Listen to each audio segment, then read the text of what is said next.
Welcome to the Wall of Champions. It's day one of the Pmgc 2025, and as you can see behind me, we have the helmets of each and every one of our 16 finalists that's right here trying to claim that championship. We have the stunning trophy to my left as well. But if I direct your eyes over here, we have our Wall of Champions. As you can see, Nova Esports going back to back. Can D plus Kia do the same thing? There's only one way to find out. Specifically, at one point we ended up seeing 8 teams absolute mayhem. I want to see what Vampire, if Vampire wants to get into that mix, but do we want to say what we know yet, Max? All I said is the Sir Tanny is looking towards Neox Factory. He said he's quite intrigued about it. Oh man, I'll tell you what, I'm intrigued about this prize pool, baby. $3 million on the line, and the good old-fashioned point system that we have here. Those eliminations are going to come in big for anybody that just hasn't caught up, right, on the esports this year, right? Rondo, baby. Rondo is in the mix, and it is going to be some serious business, Max. Look, if you miss Sanok, I'm sorry, but man, Rondo's bringing the heat from pretty much Circle 1, the hot drops, the 3-1 splits right here, Savian. Kept happening the entirety of Pmgc. Was so exciting to see happen. Yeah, especially when we ended up going to group stages last chance as well. I mean, some of the squads were absolutely popping off. We talked about that 8-team drop that we had in Neox Factory when we're talking about Rondo. The amount of eliminations, too, that we were seeing within the first 7 minutes of the game, it was absolutely...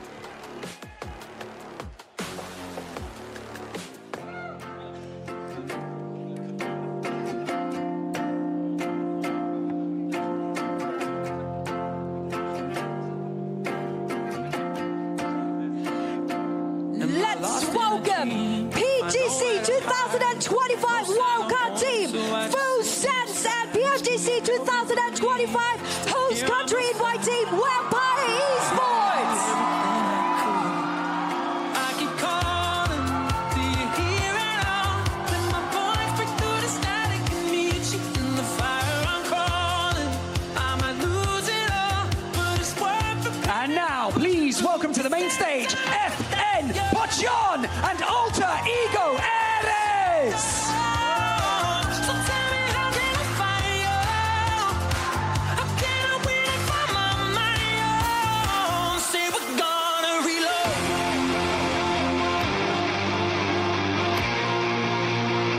I can't do this no more. Up next, here comes 17 Gaming and Team Flash!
The time has come, so see we are fate.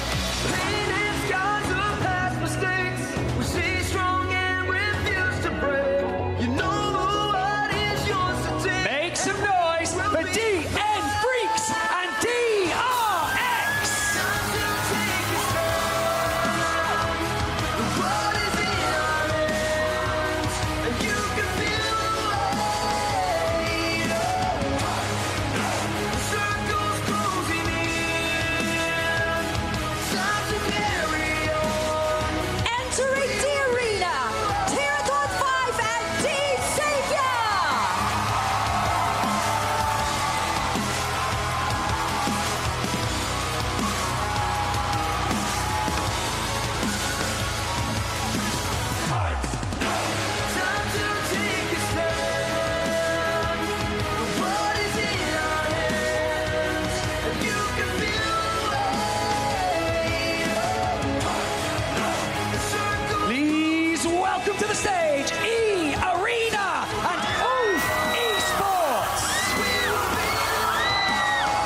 Bangkok, make some noise for T1 and Mad Balls!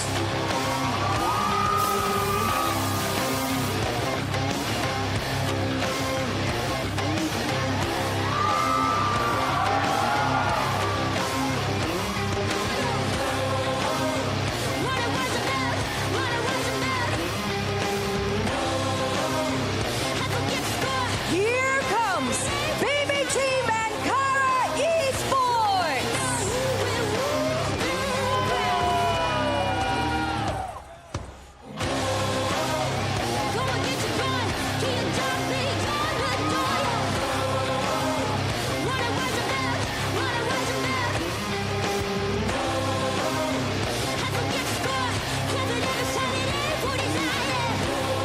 Welcome to the stage, Twisted Minds and Thunder Talk Gaming!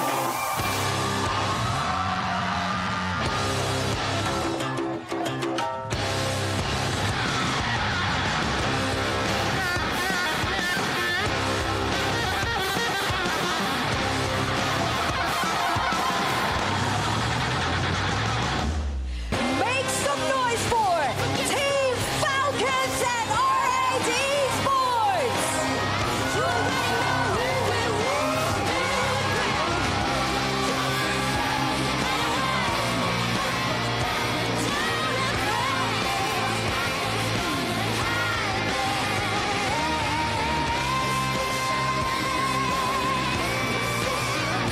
And now it is time for your PGC 2024 champions, the Expendables!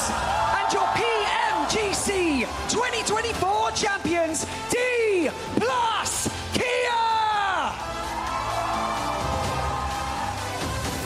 Here we go again. The scars are still fresh, but we will overcome the pain. The lights will never fade.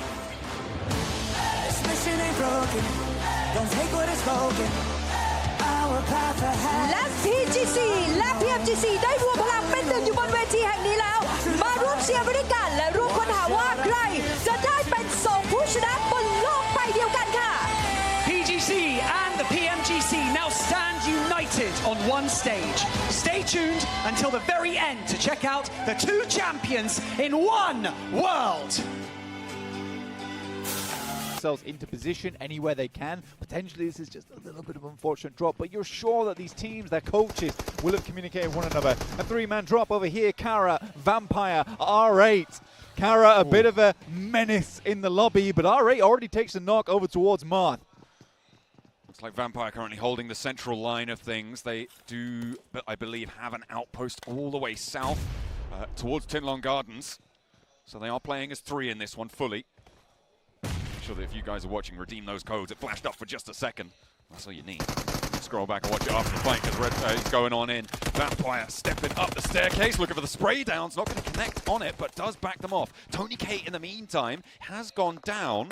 So Vampire need to find themselves together. They do have that res on the outpost, but they are starting to fall. And now it's just Miaola on the inside, looking to try and get the res onto Tony K. Without too many meds here, R8's going to charge forwards, look for the flush. Doesn't quite fully finish it off, but steps in, allows Marth to take up the mantle. Will not find the first shot, but steps on in and cleans house against the Vampires. They'll need to res. We'll see them in Tinlong, but R8 might be not long for it. Oh, I mean, either on basically no HP, life support inside the building, but still rush. Reefus. Doc now trying to hold his own. Two players now alive for APG. Doc on the hot seat now. Playing up and along the ridgeline. Has to back off. Another player on an off angle. Kaikse makes his life all the harder. Now minimal HP. Trying to get the heal desperately, but the crushing force of DRX rolls forwards. He steps out into the fight. Will not find it. APG going down to one. And those reses are already starting to come on through. Ziol already getting two of his teammates back up. And now he needs to bring Doc back in. Yeah, no messing at all. For DRX, so easy, does make it look so easy at the start of the top. The job.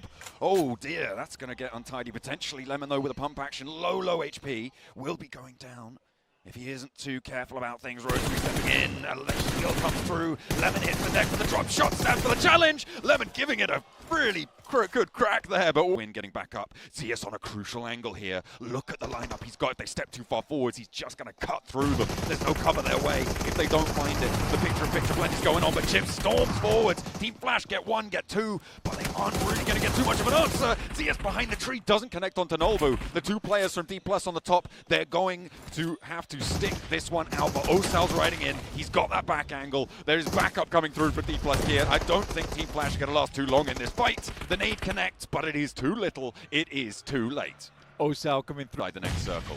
On that recall tower, Alpha 7 currently have control of the middle. And Team Flash really wanting to stay alive on this one. Win on the inside after getting recalled. Carrillo steps forwards. Was a tall glass. They have got the angles, and the nade to steal the flush back into the grasp, into the pocket of R8, and they still want to maintain that top spot. Pusher playing on the back lines now. Doesn't really have too many players to play around with him. But APG are taking shots. You've got Mad Bulls starting to fall, with Vampire moving in on the south, with DX Xavier in a really important 2-2 split to their east. For Mad Bulls, they are not getting out of this one. Yeah, they're locked in. I think for Mad Bulls, this is going to be a pretty slow start for their day, honestly. I think it's very hard to remove himself from the scenario. Once all the dust settles, it's likely Pusher goes down, but might pick himself up some points before he finally hits the deck, right? Just because it's likely he's going to be leaving this one. I thought R8 had that completely under control, but then there was a cheeky little off-angle knock coming through over to one of the R8 players, and then a nade coming through from Pusher. He gets the flush. Alpha 7 now starting to sweep in through behind APG, not crashing fully, but it's certainly a threat. You don't want to let teams in that easily. APG now have to turn their attention. Maybe a chance to move this one back in. It's unfortunate for R8 Blank that they've lost two here. They could potentially still just about swing out southeast to try and get a recall if they want to invest that time. But there's so many teams that are going to be crunching in. I don't know how possible that's going to be. I mean, playing up towards the eastern side of this circle, it wasn't likely there was going to be many teams playing here, to be honest with you, with the terrain that was in play. So I think for R8, their problem there was taking a fight in such an open area, right? That was their big issue. There was so many sight lines coming down on this western edge. Alpha 7 makes the correct play. They swing straight past. Alpha Gaming can't really afford to turn around at this point while there's still players right in front of them.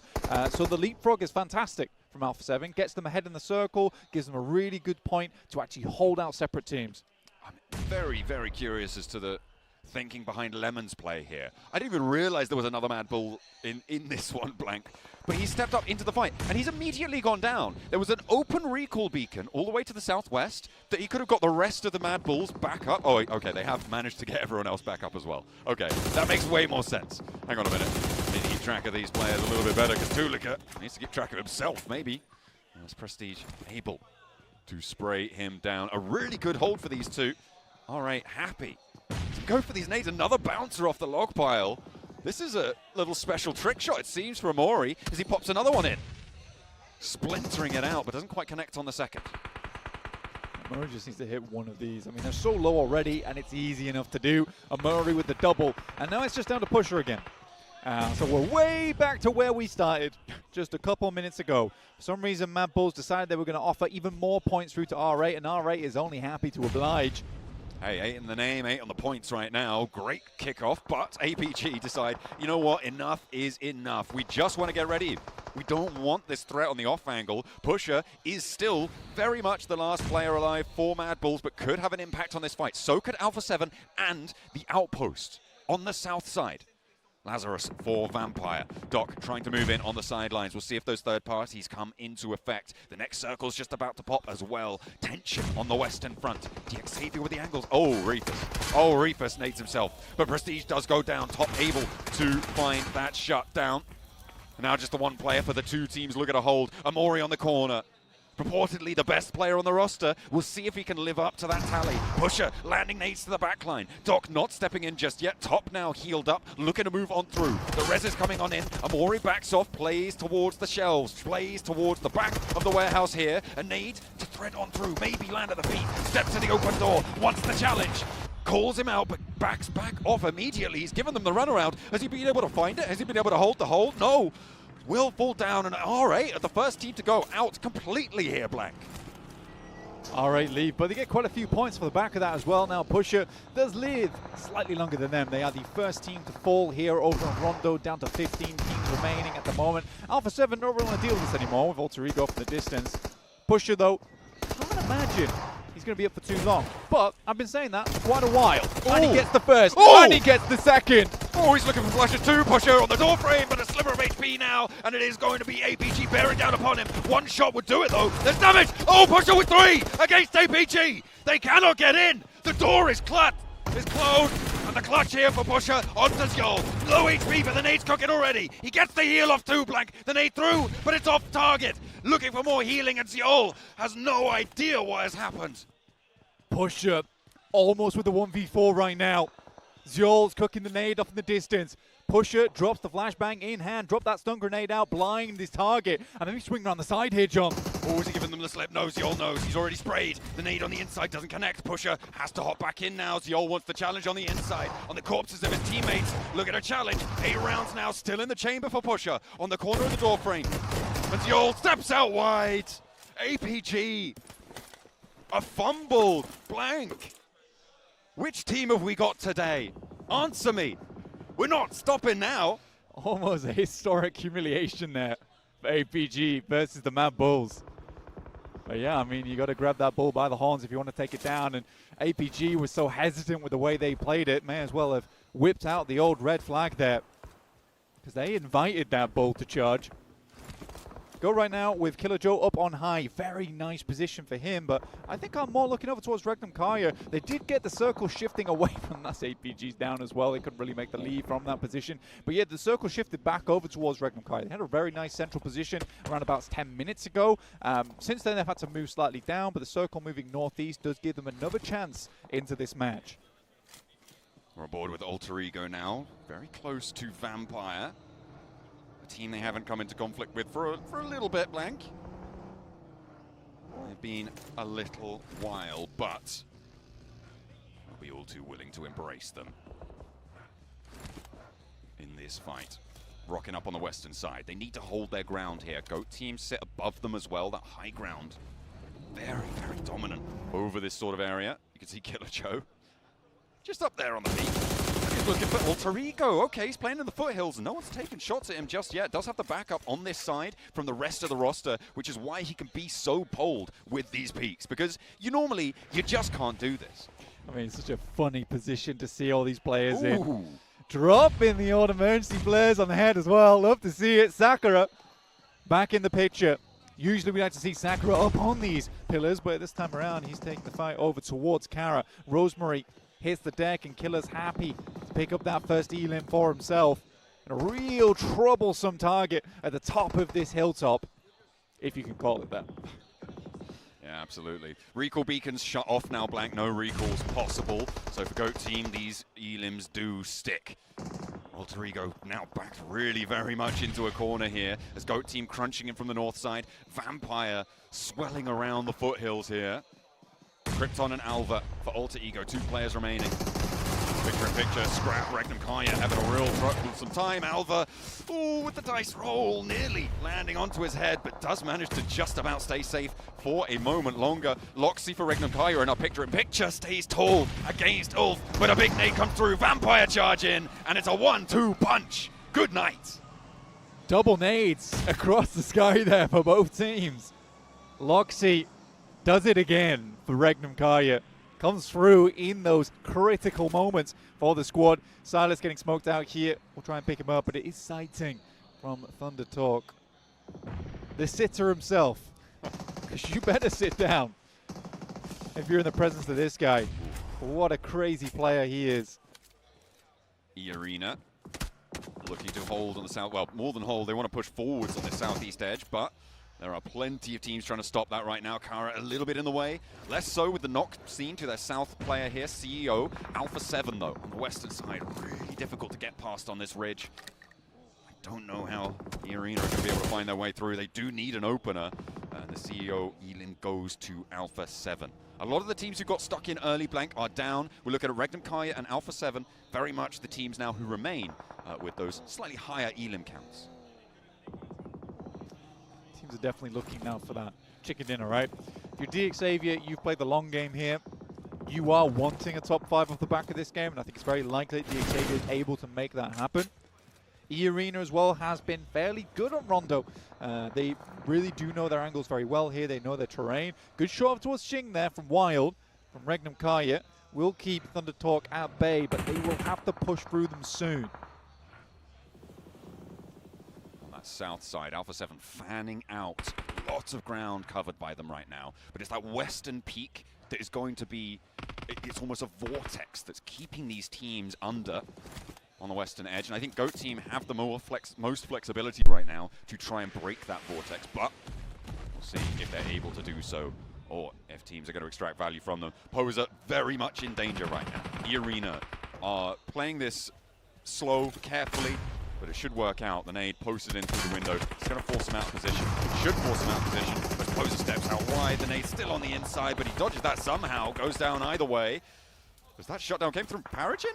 I'm not entirely sure where that one came from, but the point goes to Paragin either way. And E-Arena lose a player, Joker, needing a res now. And if DXavier weren't going to get a top 5 before, they definitely are going to get it now. Yeah, I think with DXavier, that's a great little bit of awareness around the map. Get the little knock, get the flush through, going down towards that southeast side. As much as they can damage these teams on the southeast side, the easier it gets, because it's going to be a long while before they have to turn their attention to this pillar over on the western side. So the east to them is the most important at the moment, which is why you're seeing DXavier make those flexes a little bit. Getting Killer Joe from down here probably has a vehicle up top that he can just send down, but yeah, for Tony K, this is an aggressive push and one that should be punished soon. He's only got 9 ammo though. He's waiting. He can't take the spray. I see. This is the big issue. He's waiting to see teams or players start to take damage. Yeah, he has to change it out. Doesn't have any nades. Doesn't really have anything. Okay, that is hopeful, mate. Come on, pull the other one. Okay, down you come. Time for you to get back with the rest of your team. Nice. Meanwhile, oh, a nade from Regnum Kaya. They're down to 2 players blank. That looks good. Taken another one. The bounce not quite reaching the full distance. Oh dear, Regnum Kaya getting lit up though, and it is going to be Thunder Talk. Taking the shots is just Wild left now. 5 elims blank on this match already. And Regnum Kaya up to 8 with 10 teams remaining though. The placement points aren't here yet. King with a pickup, and Thunder Talk gonna slither on out of there. Vampire is down to DRX, no less. I do think for looking towards that side of the map there, John, I really like the way Thunder Talk played that one now. I mean, setting up AJ as that outpost on the outside gave them all the information that they'd ever need while still having a foot in the door of the circle. So any moment, Sighting could turn around, and then they send King in as a taxi driver. Just about makes it in, but Lazarus does not have a revival that he was looking for there.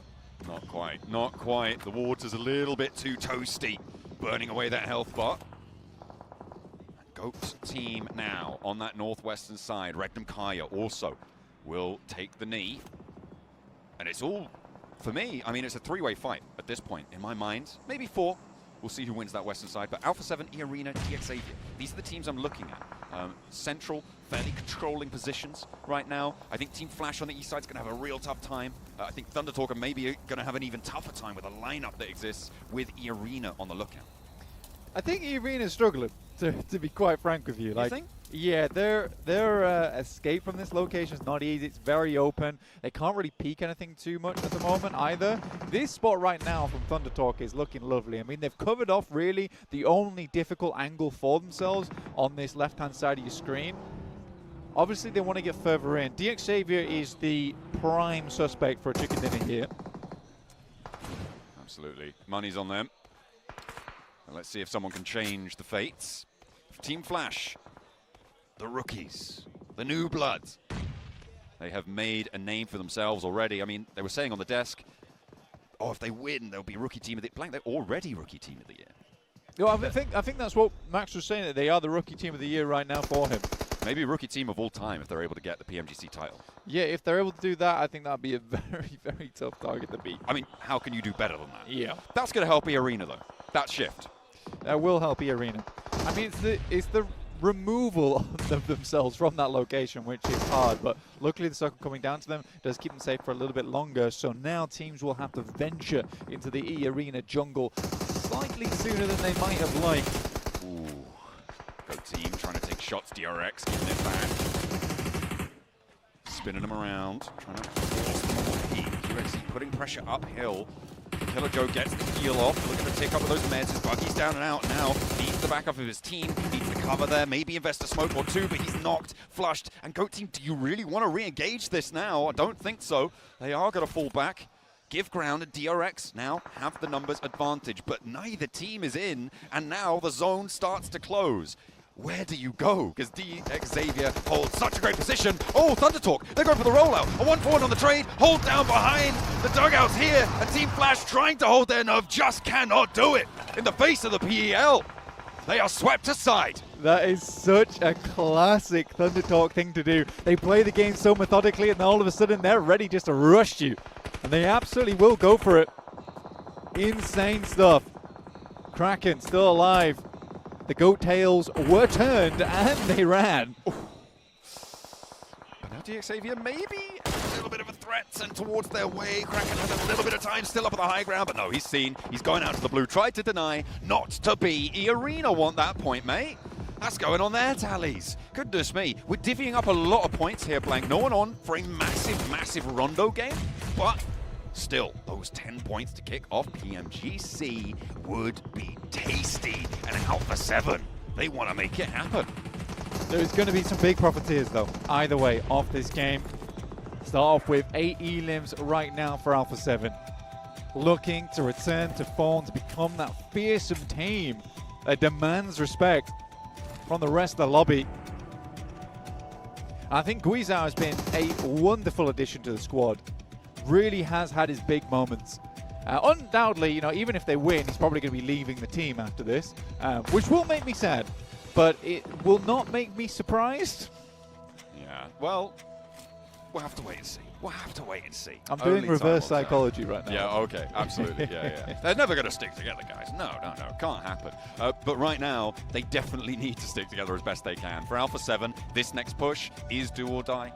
Top 3 on this fight. They've already had a good game, though. Every single team now has had a good game, except for DXavier on the points tally. Would you call it do or die? In terms of getting this game, I mean, not for their tournament. Not for their tournament, mate. Just this game. I mean, come on. Look, man, if they do it, they do it. If they die, they die. I mean, those are the two options. You die, you don't. You're not wrong. You're not wrong, John. Let's see how DXavier handle this, though, because it's a fight on 2 fronts. And I think that's hard. But any fight that DXavier takes, the other team's going to try and take advantage. This is always the difficulty when you are the central team and it's a little bit open, is that you are always going to incur the wrath of the third party. So DXavier needs to hit a 1-2 punch, but in both directions, they need to hit the 180 on both these squads. Alpha 7, though, very lacking on utility there, Blank. They may have some smoke launchers, so maybe a little bit more smoke in the back pocket. But DXavier have got quite a lot of utility themselves. It's going to be difficult to roll up onto them. Sure, they need to land this 1-2 punch, but E-Arena are going to be funneled towards them. There's not too many approach routes that they can take, but Alpha 7 won't just immediately shred through them, which is going to force DXavier to play a fully linear fight. Sure, they'll be in the middle of the line, but as soon as E-Arena have to shift over to that north side, I think that's going to line them up nicely in nade range, potentially, to land for DXavier. 29 minutes we're coming up on right now. Very long game here for Rondo as well. Right off the wire, and again, to be honest with you, we always say this is a bit of a springboard, a bit of a trampoline. That first game of the day on Rondo, packing quite a few points into your backpack. So getting that done early is lovely. 10 nades right now for E-Arena. When are we going to start throwing them?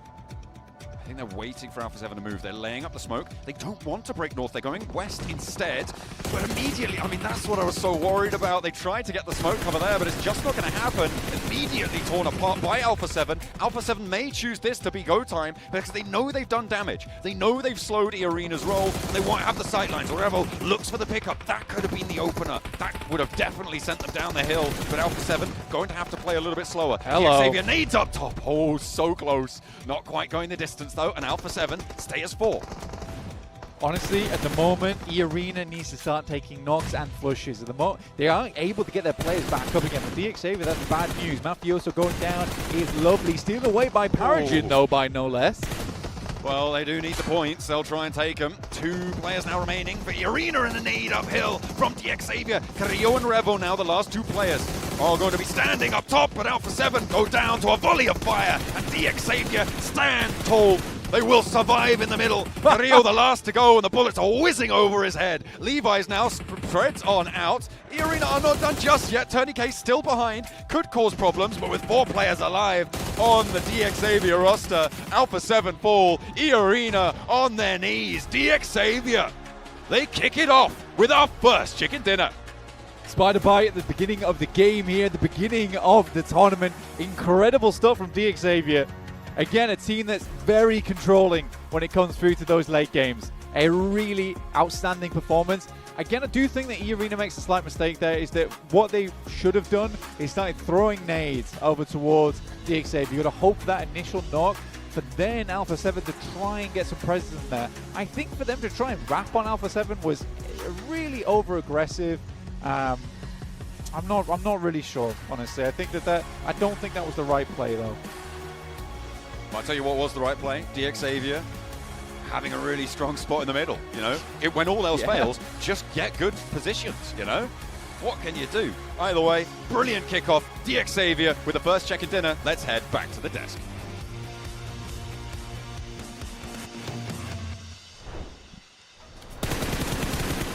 Xavier get the chicken dinner right off the rip here, man. They got that center position, and they put it to work, man. A really good road plateau position. They go there a little bit earlier compared to the rest of the lobby, and you know what? That plateau is great. To the east, it's low ground. To the west, it's high ground. All the teams kind of fighting over the ridge, so they stay alive until the very bitter end of that game. Those smokes, Seven. Those smokes to clear their back, make sure E-Arena can't backstab you while you're pushing onto Alpha 7. Now that is perfect usage of smokes in that scenario. It really is. I'm just impressed with DX timing right here. They waited for the right moment. They saw that they were actually Alpha 7 was taking a fight with E-Arena. Noticed that right away and just moved out. What it looked like to be, honestly, an easy win for DX, they made that win happen at the end. I mean, Levi's in particular, he's like, oh, I just eliminated all of Alpha 7. That's the secret. That's what you got to try and do. They'd only stop doing it when you make it uncool. We are going to be heading over You're towards cosplaying a brand right now. Yeah, absolutely. Yeah. Okay. Silence, John. I'm a brand social media account right now. Wow, okay, we're getting a few teams down towards Sosnovka to start things off. Alter Ego.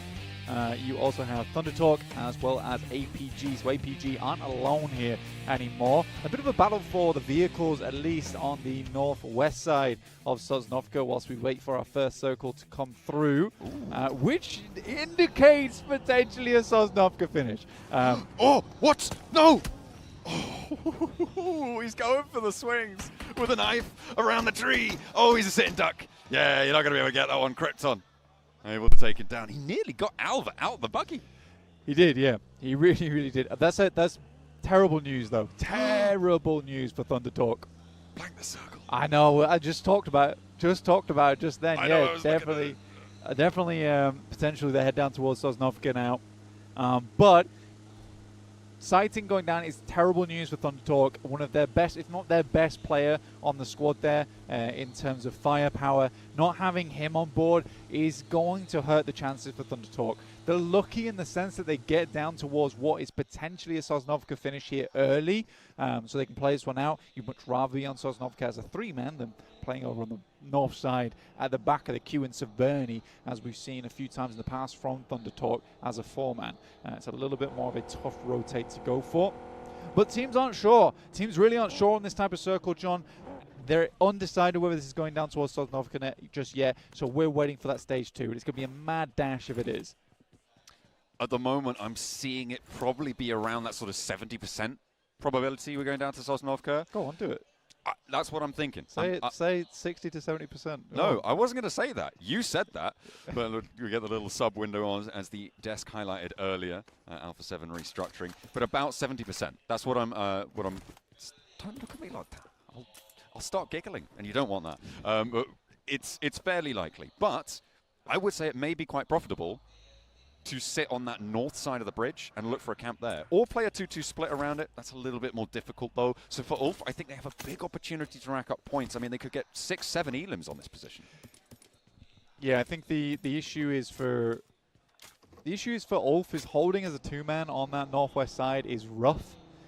It's very, very rough where you are in such a skillful lobby the potential of having those two players go down immediately is really, really quite high. And that's what I'm worried about, personally.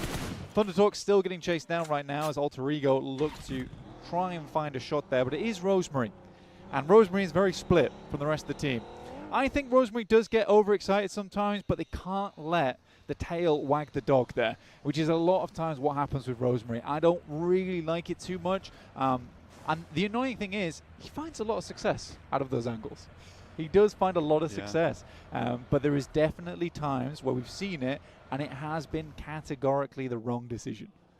Absolutely. I mean, Rosemary is a seasoning, right? It's supposed to go with the rest of the That's correct. Of the dish. That is very correct. It's not its own main course. No. You know? And maybe he needs to learn. And it never will be. But stick with the salt, the pepper, and the beef. It's an elevator, though. It's definitely an elevator of flavor, and that is what Rosemary brings to the table.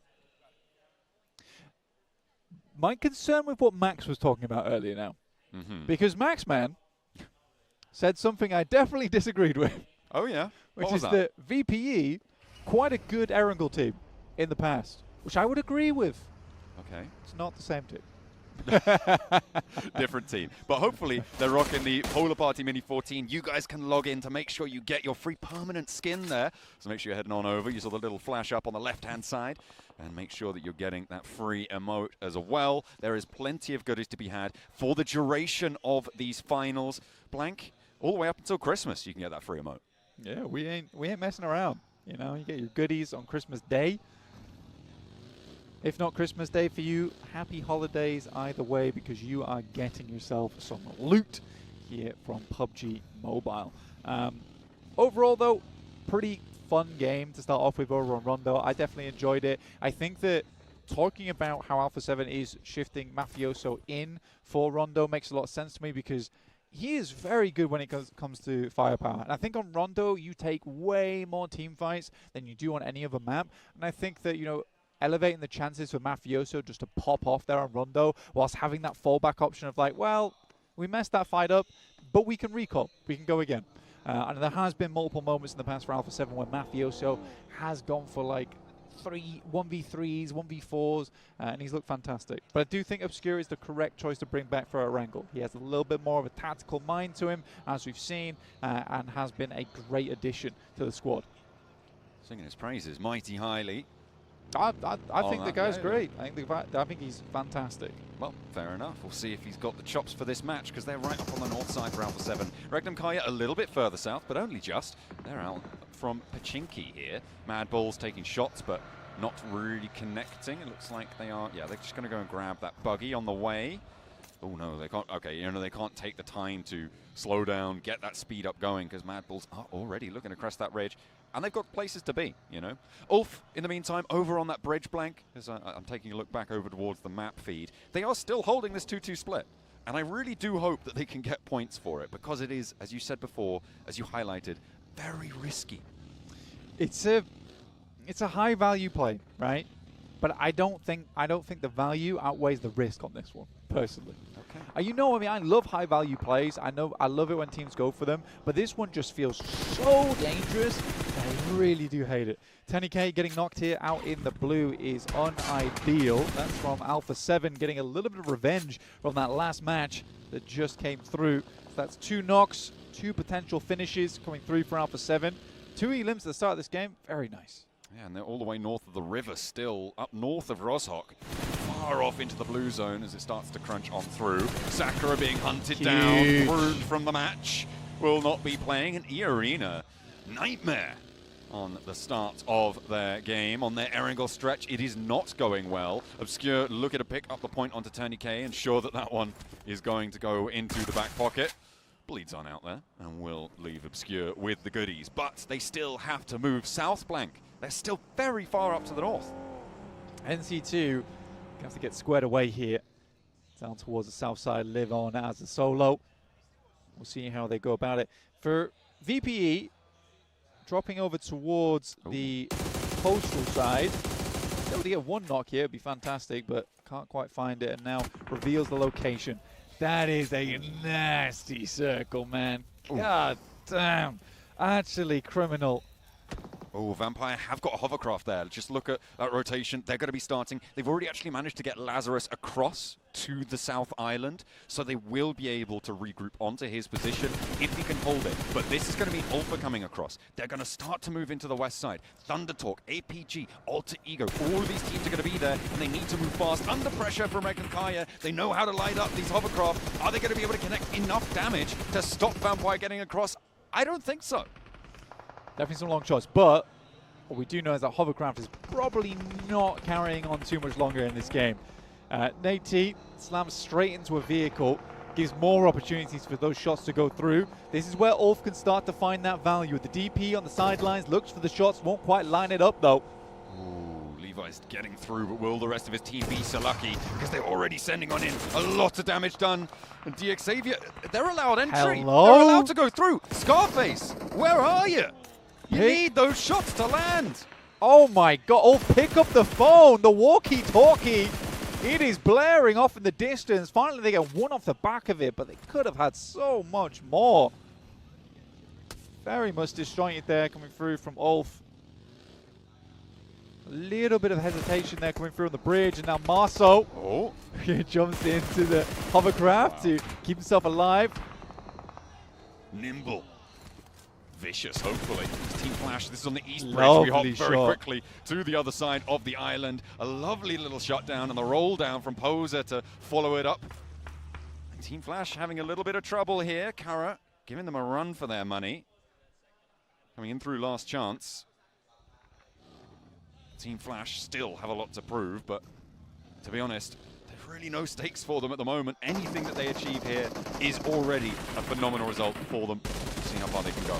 Back over to the north of the west bridge as DRX are holding the longhouse. Okay, some clean shots, man. Some very clean shots. Some insanely clean shots. That is squeaky.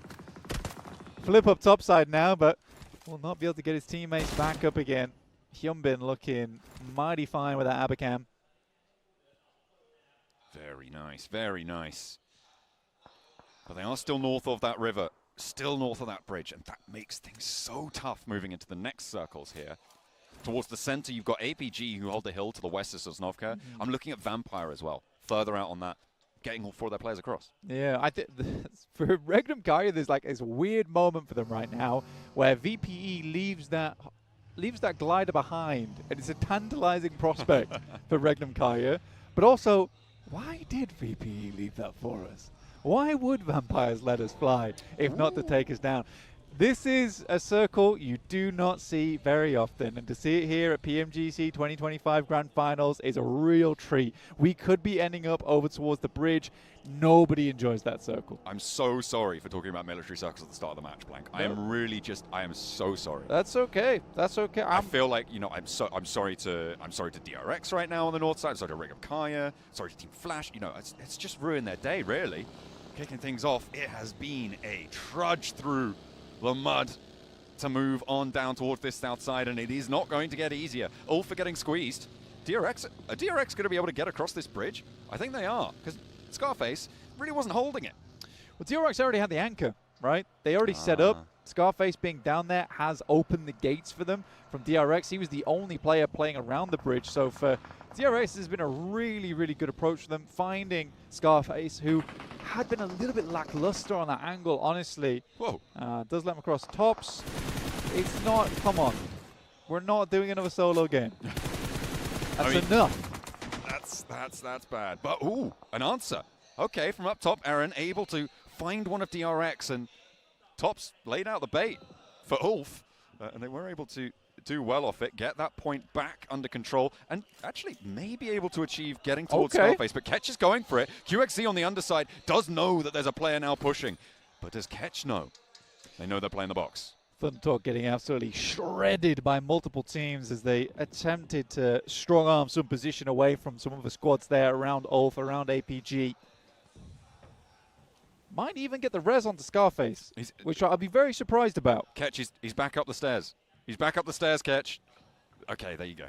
He's found his teammate. Back on for the res. Thunder Talk, they're trying to take the other face of Ulf, and it's not going to work because Eren slides straight on into the courtyard, and Thunder Talk, they're they're looking dizzy right now. That was a knockout punch and a half. Yeah, they got crunched between Ulf as well as APG.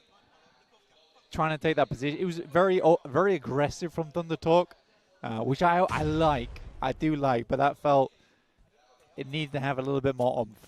I mean, the idea was there, right? Execution just a little bit poor on that side of things. DRX is kind of concerned with how this all went down. They got all their players across. They got the initial knock, and then Pmgc just revealed himself for too long. They knew the angles from Ulf as well, so for me, that was a little bit of a mistake there from Pmgc. Potential misstep. Getting a little bit too bold with things. I'm looking at the middle of the circle, Blank. I'm seeing DX Xavier pretty close to it. They are maybe on for a nice little conversion match. Alter Ego just to their south. Playing very, very middle. Ulf on a 3-1, trying to flex between 2-2, but the spray down for Marceau over towards Alpha 7, who finally made an appearance on the east side of the circle, but it's going back and forth here. Both teams extracting a little bit of damage, dealing a little bit.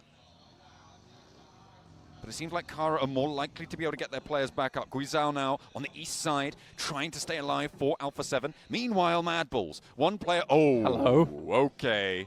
Secret agent Cody Banks here. Flip. Oh, he's been seen. He's not moving. Oh, his footsteps are going to be there. So Regnum Kaya ruined it. So annoying. And D plus Kia might think that they're taking shots at them.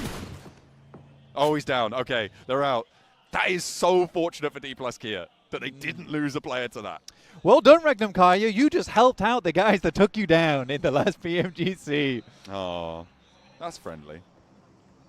I think that they would have not done that had they known who Flip was guarding out there. Oh, well. I think they would have absolutely let Flip fly from that position. Now, this game really isn't PUBG Mobile anymore. It's DX saved by the zone once again. Okay, all right. Fair enough. Right now, they are slap bang in the middle again. Ulf really with a large amount of the north side, but we're on board with this fight. A rematch from the PMGC back in London, 2024. Regnum Kaya looking for D plus Kia, 2 previous title winners going toe-to-toe, but Silas is out of it, so no longer. He's not going to be playing on that match.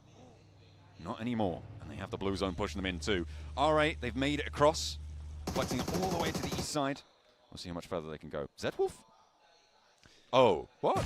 He's still all the way towards Ferry Pier. Yeah, hadn't quite made it across yet. Okay. Hadn't quite made it across. Great nade from Loxy over towards Favian, but there is a nade coming over the top there. We'll get the air burst, but mostly damage over towards Wild, honestly. Some points is better than no points. At the end of the day, we get to stage 4, and this is going to start to hurt. Going for the run. Zedwolf, yeah, just going completely down there. Not great. Wild now with a challenge and steps out for it. Good peek there of 2-player peek onto the angle, and Chips gets dunked. Unfortunately, though, there is an immediate response, and D plus Kia, while still on 2 players, will be able to flex out for it. Lit up from the sidelines, though, as DRX turn their attention back out to the bridge. The arena have been eliminated. We are all the way to the south. We're all the way to the northeast. We're going everywhere, Blank. We're checking out all the angles. Zara, they've made their way in on a late rotation east. Right behind Kara right now. Kara a little bit of a dangerous team, but at the moment, R8 sort of has their number a little bit. For Ulf, I am amazed at their resilience, right? It is very impressive that they're able to slowly work their way back into a position that is holdable, that is playable. Very, very impressive stuff from Ulf here.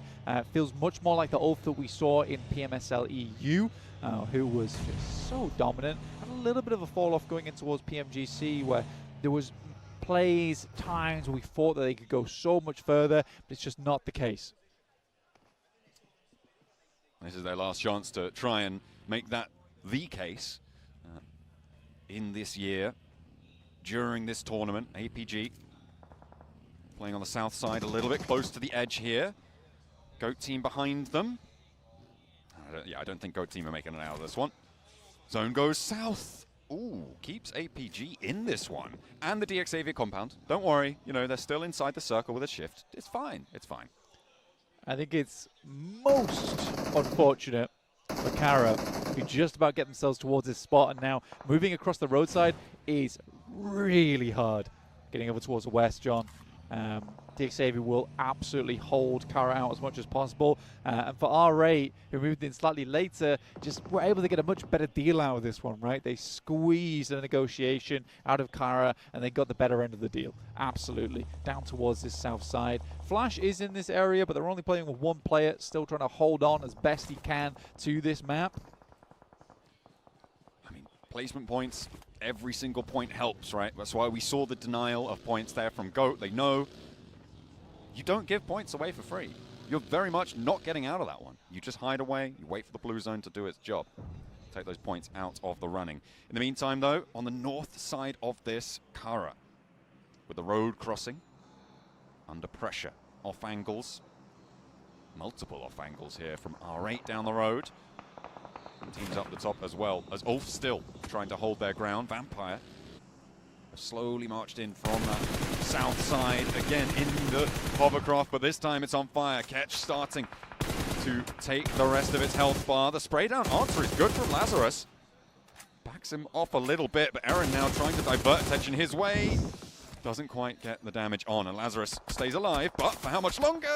Dodges just about in time. Eren is crazy, man. That's relying on the mag being empty. I'm telling you, that's relying on the mag being empty there to get himself across. Ulf is taking a lot of fights at the moment. Up to 8 elims on the game. It is a real big one. Solus is DC'd. Oh, no. That is bad news on the northern side.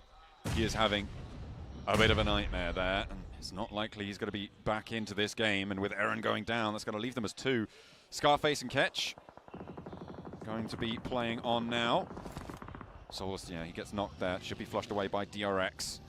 That is so unfortunate. That's really unfortunate, especially in their position. They needed everyone at full force, but they still have 2. They still have Scarface and Ketch, and hopefully Scarface can pick it back up. A little bit lax on the bridge hold, but as you said before, they've got 8 elims already on this match. More than could be said for most of our other teams. It was fairly flat on the points distribution over on Rondo, so that has helped them mightily in their points standings. Teams are going to try and pressure them out now, though, as DRX want a tad of revenge on this northern side. Just a little bit. Would be fantastic. For VPE, 3 players still alive here. Trying to get back into the mix of it, but Ulf is holding. Onside, Scarface looks to find more, but VPE will get the job done. 2 players down. DRX don't make the distance either. And Olorigo, we're all to play for at the moment on that northeast side, but can't count out APG on the high ground. Can't count out R8 in the wings. Waiting for their moment to pounce, waiting for their moment to strike. Ulf, as you said before, they are down on this match. APG looking to try and push up the hill, push a little bit closer. Kara still corralled into the corner compound there. No off angles really as R8 start to look to cross as well. It's going to be difficult for Win to do anything about and will go down. Eliminated, only the 1 point, and Team Flash not off to the best of starts. Our hopes, but still plenty more games to play. APG lighting up R8 on the crossing. Marth going down, going low, and there's an answer immediately up there, but the flush has already gone through, and R8 a little bit too late to try and save Marth on that fight. Kara probably not so lucky here. DXavier cooking some nades. They are only playing as 3 though, and that may be just about enough. I mean, the hovercraft is the defense you need here, but they've left it so long to make this cross. And again, like I said before, this cross is disgustingly hard to make. Love this flex out coming through Malva, though. This is really nice, actually. Looking towards buildings that he knows he can guard. This is only possible because R8 crossed over when they did, right? He can't take that angle if R8 still hold further out on the east. It's just not going to be possible, and the reses were going through there already. Nox and flushes immediately. Snape on the high ground is on the hunt for DXavier. They are trying to take this one down. The team at the top of the tables, even if you get the circle shift, Alter Ego, they're going to still try and challenge you out. But R8, this lineup on the roadside blank, it is back and forth. Yeah, Snape kept trying to re-peek on that one, but It was a good shot back coming through from R8 there. Keeps them at bay for the time being after they rolled out on that south side. VPE, Meowlag, Tony K, Lazarus. 3 players from VPE still trying to make it work on this western side, who've done very similar things to Ulf with some great resilience on a pretty open area. But APG not finding the amount of success they might have liked here on this game from the high ground. 5 elims. Still a springboard to have a solid result here versus Vampire. Three players up the top. Doc on a wide off angle here, overlooking R8 right now, gathering intel. Can't really go for the peak. And actually, Alpha Gaming regrouping south. A response to R8 who are flexing out. They saw this one coming from a mile off, and Amori and Ida 7 have to back off. They can't go for the rollout straight over the top, but Vampire might be able to backfill this. Take a lot of pressure on that northwestern side. R8 really looking for something, but not really getting too much. Back they go. Just need to find one there. If they can take down Ida, it makes it a much easier team to handle, and that's exactly what they do. Very smart from APG there. You take shots over towards that north side. What's going to happen? The team on the south is going to try and wrap on that hilltop and get a bit of a better position to play. So it was a lovely decision from APG to make that move. DXavia's in the circle. Don't worry. We're totally fine. We thought maybe not, but no. They get the north side of the compound. Up on that north edge. They are going to have a good time on this one. Likely a 3rd place. Guaranteed here for DXavia. And for Alter Ego, I think this could be a chicken dinner spot. It could be. I think the only thing for Alter Ego right now is that, yes, they hold this position, but they are on the low ground. Technically, VPE or APG could hold them out from the hilltop on that northwest side. It depends how quickly they're forced out into open ground. The fight on this north side. Really going to decide who's going to be up to bat against Alter Ego, as you said, to try and shut them out here. R8, a little bit diminished after their chaotic flex out. We'll put it that way, after a good response from APG, and likely that they're going to be going down as well. APG really reluctant to take the fight on the northern side. It looks like they might be trying to roll down the hill here towards R8. Put more pressure on. Could be just trying to clear their back. Yeah, you've got to clear the mosquitoes, man. It's going to be very hard to take a fight with VPE properly, with Amori as well as Prestige. I mean, Amori's going to hit those shots. That's an undeniable fact. This guy's a very good player. If you give him an opportunity, he will cause problems for you. Prestige makes the rollout, and there's the shot as I was talking about it. Oh, okay, Reefus does hold his nerve against it, but Amori is still there, into the buggy. And Reefus actually turning around, leaving all the work up to top. Amori dodges back behind the tree trunk, and top not quite connecting, gets a little bit done, and there's the off angle. Okay, R8 will be going down as Yol steps into the fight. APG a little bit slow now, but they have to march forwards, and they will be able to do so fairly uncontested. With R8 gone, that gives them a lot of latitude out to the east. Oh my god, the Doc babysitter, he is back. It's top on the menu. Love to see it. Get your boy back up in a position. 80 limbs on the game. Great start for them. 4-way fight coming to you. Alter Ego, APG, DXavia, and VPE here. APG being the only other team with an Alter Ego with all 4 players up and kicking. Ooh, a nasty south shift comes towards the road side with the middle. DXavia cut out by this one. Alter Ego, they have got a forward position inside, so we'll see if they can hold their spots there, if they're going to want to try and flex out, get rid of DXavia, push out to that west edge. Vampire, I mean, they have a sliver of terrain to be working with, and they are angling straight towards APG. Yeah, VPE, they've got to come out. All right, the Vampires will have to approach the sun here on the north side, and Alpha Gaming, they've got a great lineup on this one. But Reefus is definitely keeping eyes on over towards the eastern side. Top, though, does find Tony K, and that is the outpost. Very unlikely the Vampire is going to pick him back up again. At distance, this guy is lethal. With only 41 bullets, roughly, to get this done. A little bit hard. APG being able to flex out to the east side is pretty huge on this circle flank. The fight with DXavia and Alter Ego, that can play a 2v4. We'll see what they can do, but Vampire really struggling now. Gonna have a very, very difficult time. See, Lazarus has managed to do 600 damage off the back of it, though, and the nades pouring on forwards, Lambert. It's very, very low, and Alter Ego want to lay more down, want to layer this one through. As another knock comes through for top. Nades land, Xavier burning. No circle, no luck. Levi's left alone. A Lone Ranger, and I don't think he's getting too much further. Reverse, stay towards the top side of the building, could have been deadly. But now Alter Ego have got to move. APG, they've got the setup. Zhor's moving around the side. The smoke does deny the sideline from it too, which is a bit awkward for them. They're starting to pour these nades in over towards Alter Ego. They're locked into the building. Zhor's angle has to be concrete here for them. He's got to be rock solid on that side of things. He can't peek unless the team is taking shots alongside with him, because if he goes down, their win potential goes down by a heck of a lot.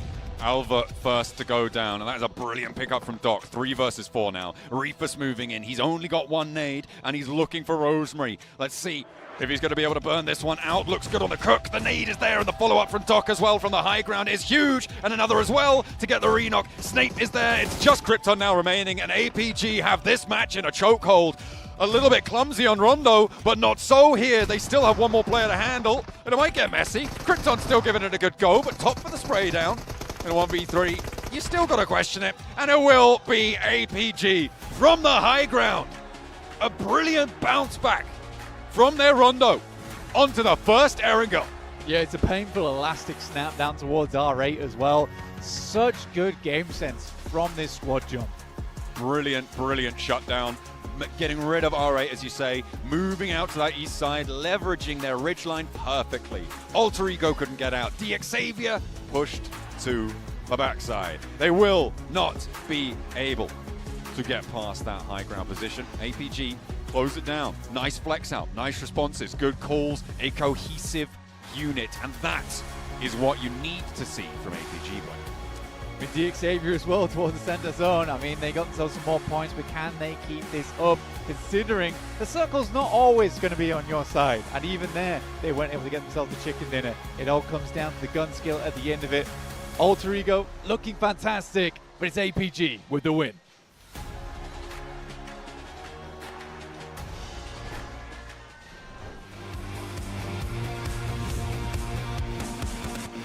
Banned for Ulf on that last game for reasons.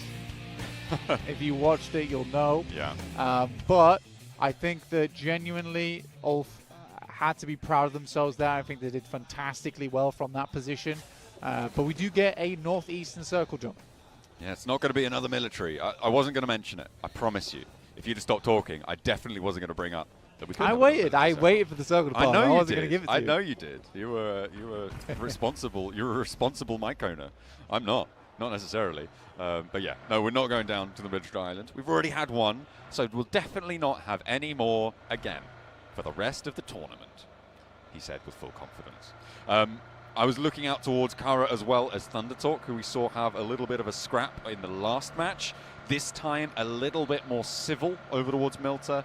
Nobody got to be slashing tires on the buggies with the knife, even if you do connect a little bit with Alva. No, won't lose sighting just this time. Oh, a sub coming on through for E-Arena. Mormon in, Sakura out. Interesting. Now, I feel like Sakura is a very good player on the side of E-Arena, but sub him out. Maybe he's not feeling great. Maybe it's just time to make a change here for E-Arena. I get back on the bike. And I mean, I don't think they're doing terribly right now. 13 points is certainly not shabby. And I think for the first 6 matches of any sprint here in a grand finals, it's always tough because the points haven't really evened out yet. It is going to be those teams that get the chicken dinners. It is going to be those teams with the big Elim games that aren't going to be up towards that top side. I mean, for APG, getting a 15 Elim match is ginormous, and they just need to really keep things up now, right? And I think for APG, that last game was lovely, really lovely to watch. We do need to consider the fact that they started on Sosnovka, though. Yeah, we have seen both APGs in the first 2 matches as well, which is what's confusing, right? We've seen Gauntlet APG, we've seen Group Stage APG.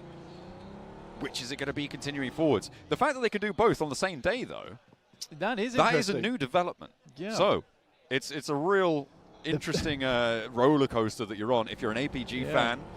Or if you're a fan of someone who's fighting against APG. The personalities are emerging at the moment. Oh dear. Making themselves known. A dangerous crossing though for APG. Probably fairly soon. Although, Ulf are going to leave. Okay, the West Bridge should be fine for APG. Yeah. And they should be able to rotate in. The question is, do they go there? Because I don't think it's out of their wheelhouse to decide, you know what, we're going East Bridge. We're just going to go for it. They could go East Bridge. I think if you studied the teams and you studied the circle, you studied the playing path, at least on this one as well, I think you probably prefer to go West Bridge, purely because most teams are already on the eastern side. You have Thunder Talk as well as Kara, who are controlling, maintaining Farm and Milta, which does make your life very difficult going in towards the future there, John, getting through. And it looks like completely open on the western edge. I think APG can play that edge fairly well too. DXavia haven't left Pmgc yet either. Yeah, they are going to be a little bit slow. Ulf, very, very quick though. In the meantime, they're already past Potato Hill after starting on Ferry Pier. We're not even up to minute 5 now, and they have sent on very, very quickly. The plane path did start in that area. So let's hop back on. Oh, we're getting another one. We're getting another grudge match. It's Regnum Kaya and D+ Kia once more. Going in for a fight. Zedwolf steps out the door frame, immediately gets first blood, but now has to step back in. The off angle's there, and Wild's kind of on his own. Regnum Kaya split blank. They are a 2-player hold on this, and in come the cavalry. Looking to try and hold. Wild steps up top to try and stay alive, has to drop back, tries to play the cover, goes back on in, and Chips is under threat, and Wild stepping through. A 2-player hold against 3 from D+ Kia. This is brilliant for Regnum Kaya. They roll down Chips on the outside, and D+ Kia cannot find an entry. Now it's Nolbu, the last to stand, and Zedwolf battens down the hatches. They are able to keep themselves going. 4 players stand tall, and Alpha 7 are scrapping with Alter Ego. Yeah, I mean, it's non-stop right now. Krypton on his lonesome inside. The flames blanketing the garage, but not a comfy finish there for Alter Ego whatsoever. Down to just 1 player now. For D+, though, welcome to the wild, wild west indeed. What a play from the inside. Really, really good stuff. For Regnum Kaya, that's going to feel good. That's going to feel real good. Yeah, especially after that last match. Being trapped on the outside now. They had a 2-2 split on the inside position. Brilliant, brilliant hold. Mostly, I think they were able to do that for 2 reasons. I think Zedwolf getting that first knock on the roll-up, and Chips not being there with the rest of D+ Kia on the roll-up as well. As soon as it was 2 players on the inside for D+ Kia, that was when it started to get dicey. Obviously, there's a bit of a coin flip there. I think if Chips had gone in with them, it might have been a better story. Well, Chips is their CQC guy. That's undeniable, right? He is the one who does play forward with the team. He's the one with that firepower at close range. I think not having Chips there, you're absolutely bang on the money there, John. Yes. It's pretty unfortunate, especially Salting Alamo as well. You want the full team. You've got to gamble with the full team there. If you're going to crash it, which is what they do, maybe they assumed that it was free. That's a bold assumption, though. They may have known that there were only 2 players on the inside, right? And thought, oh, we've got the numbers advantage, something like that. It just doesn't pan out. I mean, as I said before, another major contributing factor, Zedwolf getting that first knock, right, to make it a 2 versus 2. And Regnum Kaya regrouped very quickly. But now, I'm looking back at the map, they've split up again. They're going back to that 2-2 split. They're confident to go back towards that position, and nobody backfilled them. Well, D+ already down, right? And that's the team that challenged for that position. So you're sort of certain at the moment that there is less teams in this area. So I think it should be absolutely okay for Regnum Kaya if you go for this 2-2 split. It's one we see multiple times from them. They're very happy to regroup whenever necessary. They have 2 strong spots to play in as well. So they're trying to confirm over towards Yas Fields as well as the center of this circle too. I think it's a reasonable approach for this one, John. Trying to hold a lot of ground. We'll see if they are successful. That north side against Team Flash, very likely to stay stagnant. I'm looking at Ulf and wondering, they're a bit of a wild card. They may be the team to try and break that accord on the middle side. Out on the east, we're on board with the last player from Alter Ego after their conflict with Alpha 7. Rosemary definitely wanting to keep this one going. Spray down, does manage to land it. That is a big pickup for Rosemary and a nasty surprise for Alpha 7, along with the circle. A nasty surprise for everybody else in this one, going up towards the Asfield and even north of that beyond, touching Stalbert. And the mountains there. Rosemary, okay, he's still going. Alpha 7, they lost one earlier. They've now lost another. They're 2 players.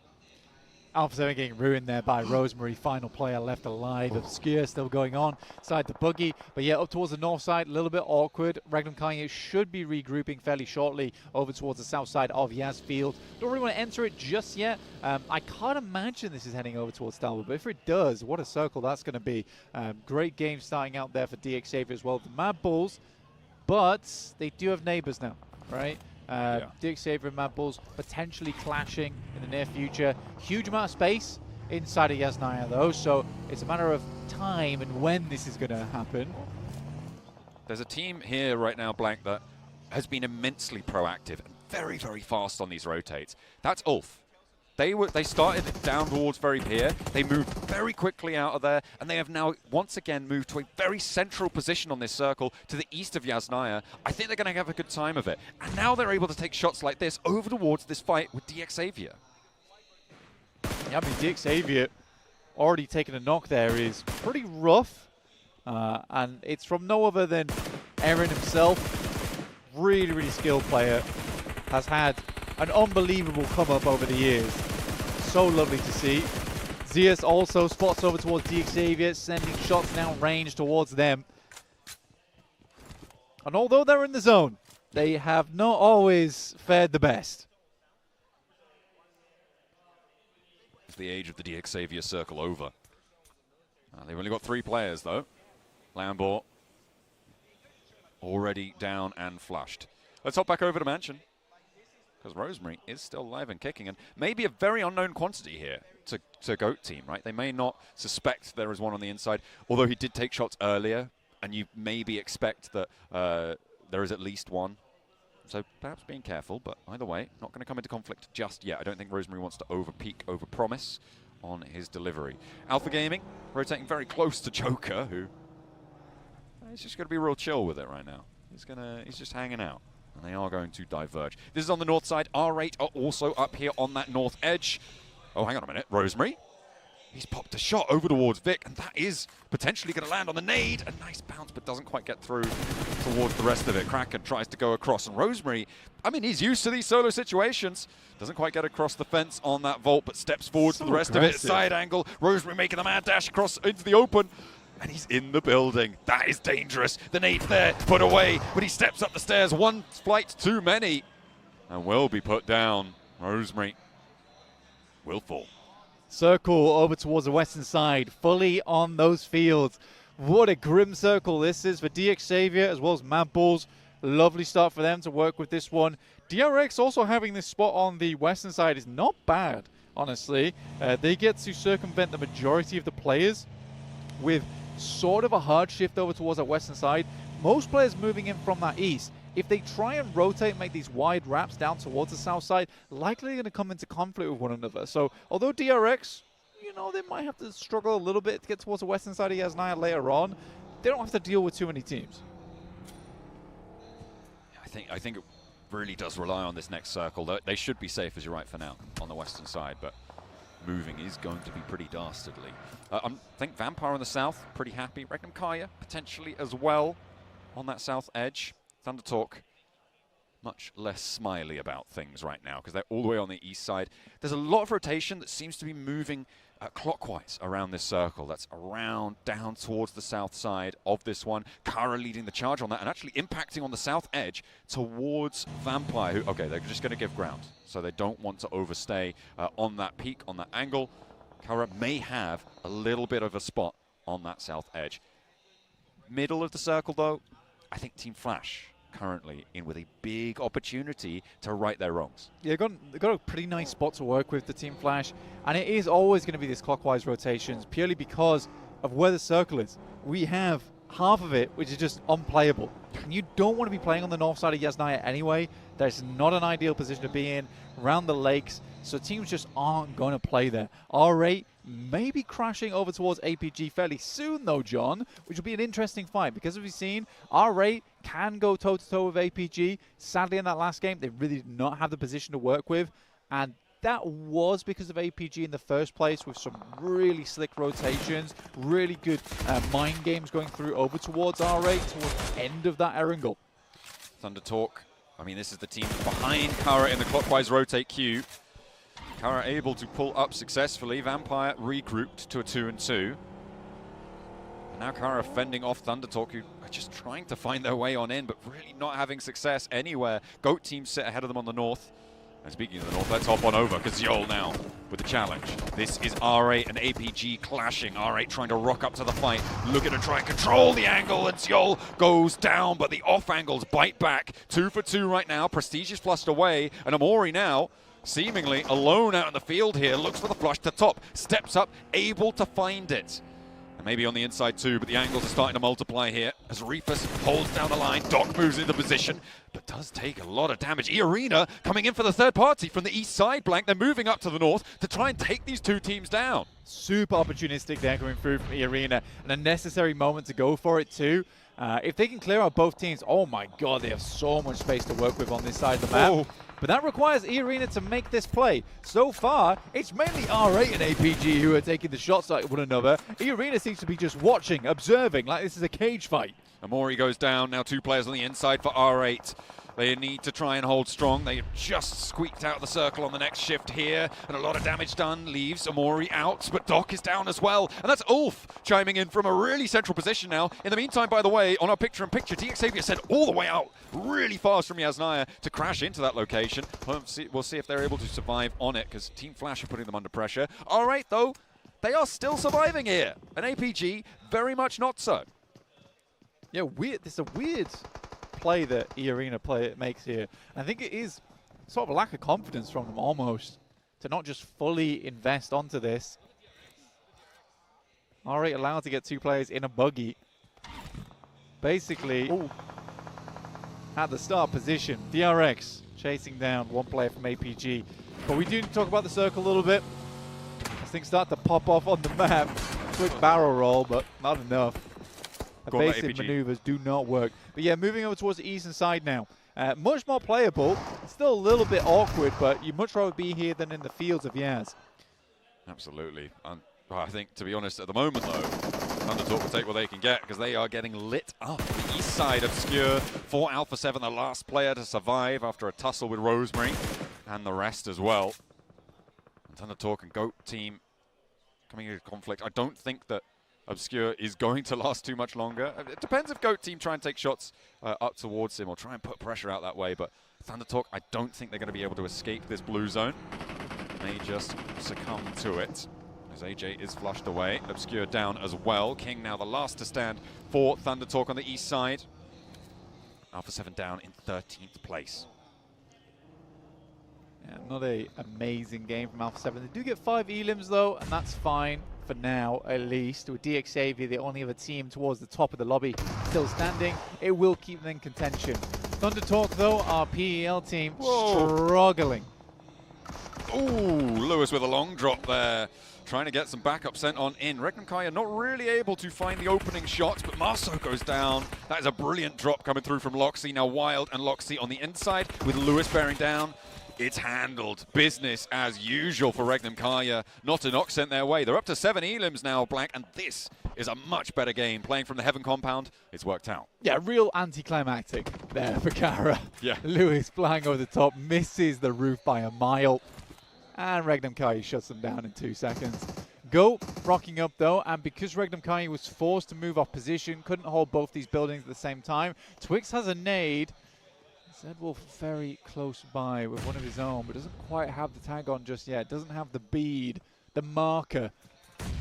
Oh, okay. I wonder if they think they've checked that angle with that nade. That could be dangerous. They should hear the pin pull here. Zedwolf knows that Twix is stepping there, and there's a rock up. There's a third party coming through from Vampire. This is going to crash into the back of Goat team, so they cannot go for this engagement. Vampire playing in the foothills, but this is only 2 of them, and Vampire actually going to probably turn around off this shift Blank, because it's hard back towards Yasnaya. At least you have information, because the circle moves north, And it's again now a pretty nasty circle. For Xavier, they're quite happy with the position they hold. But for the Flash, this is a very much winning position for them. Absolutely winning position. You have clear sight lines over towards that eastern side as teams start to approach towards you. They really only need to deal with mad balls. And mad balls have to leapfrog a lot of buildings to get here, which gives plenty of time for Flash to dig them out of those trenches as they try and wade through. I think Vampire's going to be pretty pivotal in how successful Mad Bull's going to be. Potentially Arena on this north side as well. From that shaft, they have a lot of sight lines, but they do need to take it first, and it's not going down without a fight. 2 players fall on the inside. Marth cleaning house, not quite. Mormon able to step on in when his team needs him the most. They're dropping the smokes now, and they need to try and live this one out. But the north side, again, for Arena, if they can clean this out, great news. NC2, me, blocking my smoke.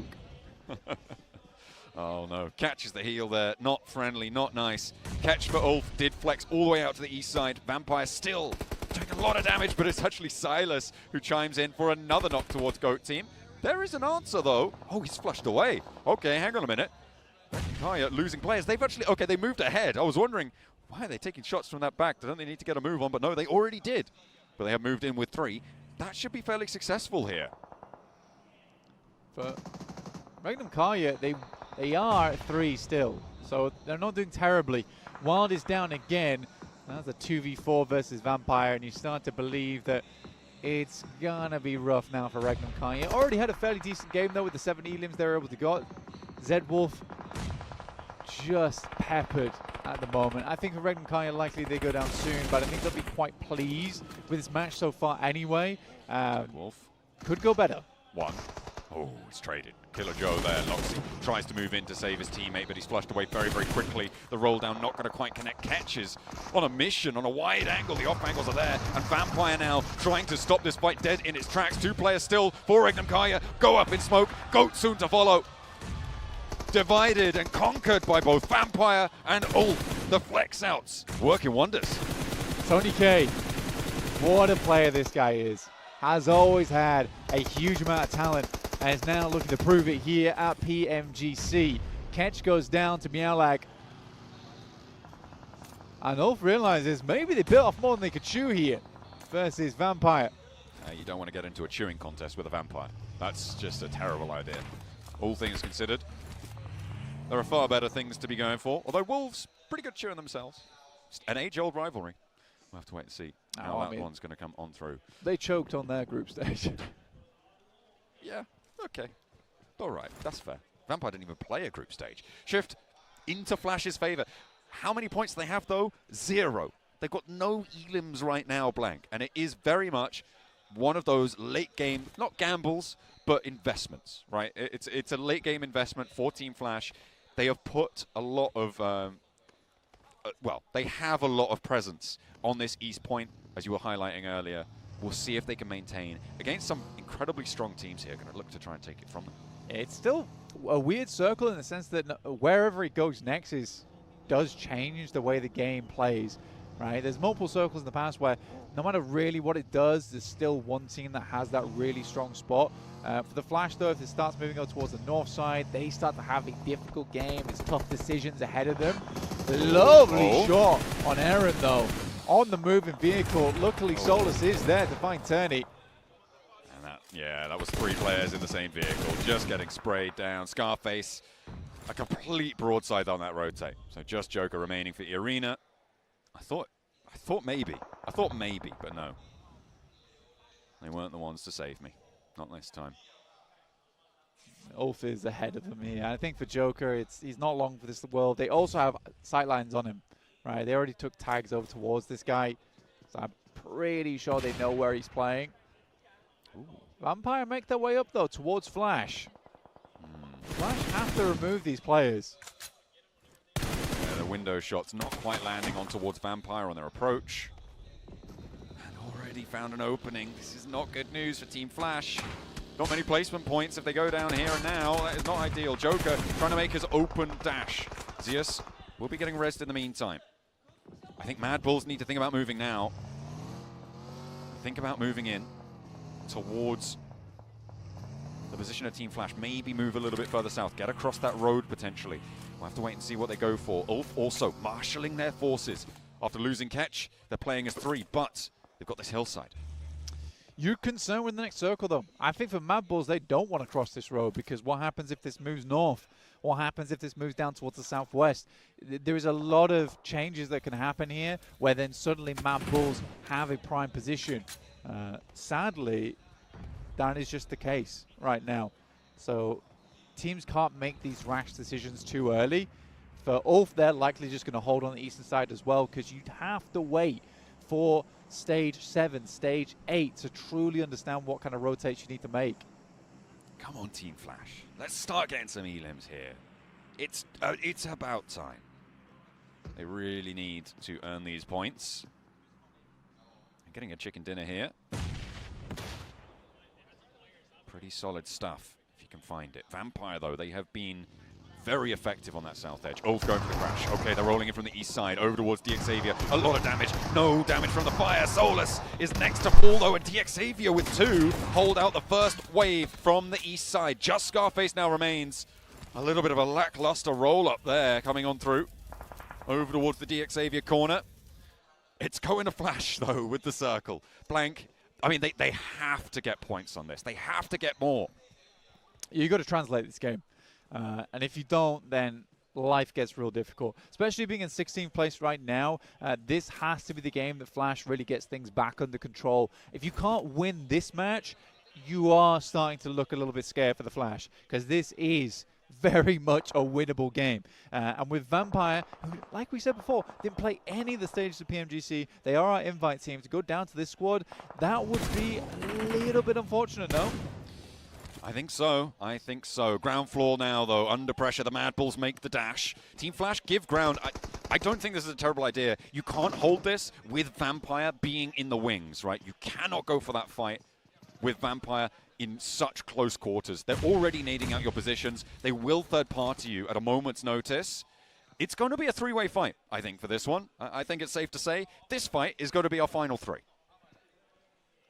Yeah, for DXavier getting in from this northeast side, very difficult.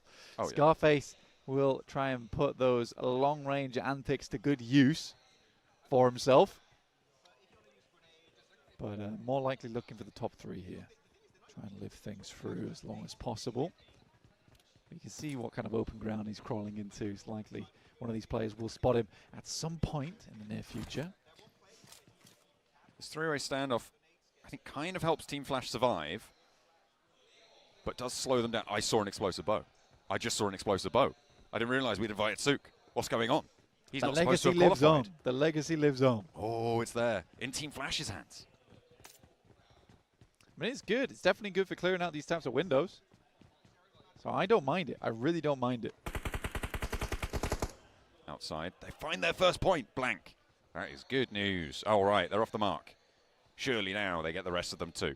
At the moment, there are 10 more eliminations that they could possibly find in this lobby. Getting 11 would be great. I think getting 6 and a chicken dinner for them at the moment would be a good result. See how Vampire handle this late game. See how DXavier attempts to remove themselves from this position, but I'm pretty sure Flash, Mad Bulls, they'll all be looking that way. I think you deny here for DXavier. I think this is a deny situation. Maybe you send one in, try to have a weird third party, but I think you just deny the points. It's getting to the wall, right? But again, there's so many angles looking at them that it's very unlikely.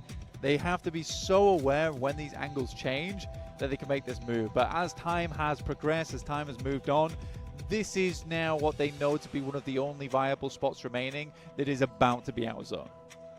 You know what? This is an explosive bow angle. Over towards... Wait, DXavier are going for it. I thought they were going to hide in the shack and wait for the blue zone to envelop. Team Flash take some shots, but no. If they get to the wall, it's fine. Okay. It's a question of getting to that wall, though. The smokes are there, and there are 2 really difficult angles for them to deal with. They've blocked off that high ground from Mad Bulls so far. Pathogen still have the cover. They haven't breached that one just yet. The back smoke's fading, though. And they will start to run out of util here. They are investing all the smokes they have. Levi's gets across, just about hitting the deck. Is he safe from the Mad Bulls? No, not quite. The Molotov's over as well. And Levi's is there. Lazarus steps out, and everybody wants a piece of the pie. Levi's goes down, and the point is earned. Oh, that's by Mad Bulls. Now it's Pmgc remaining, crawling against the wall. The tiny gap, and he gets shot through it. Oh dear. Oh, Bose finds the ankle. Pusher steps up very, very high there. Bit dangerous to step all the way up because you do still have Vampire to worry about. I think if Pusher gets too bold here, could be disastrous. Pmgc getting... Okay, yeah, surely... Well, surely not. Pmgc across? He stutter steps. There it is. He stutter steps it. That's actually very cool. And the nade does not make it far enough. The stutter step was crazy because he runs out, stops it early, and if you're tracking that via gyro, that really ruins your whole spray.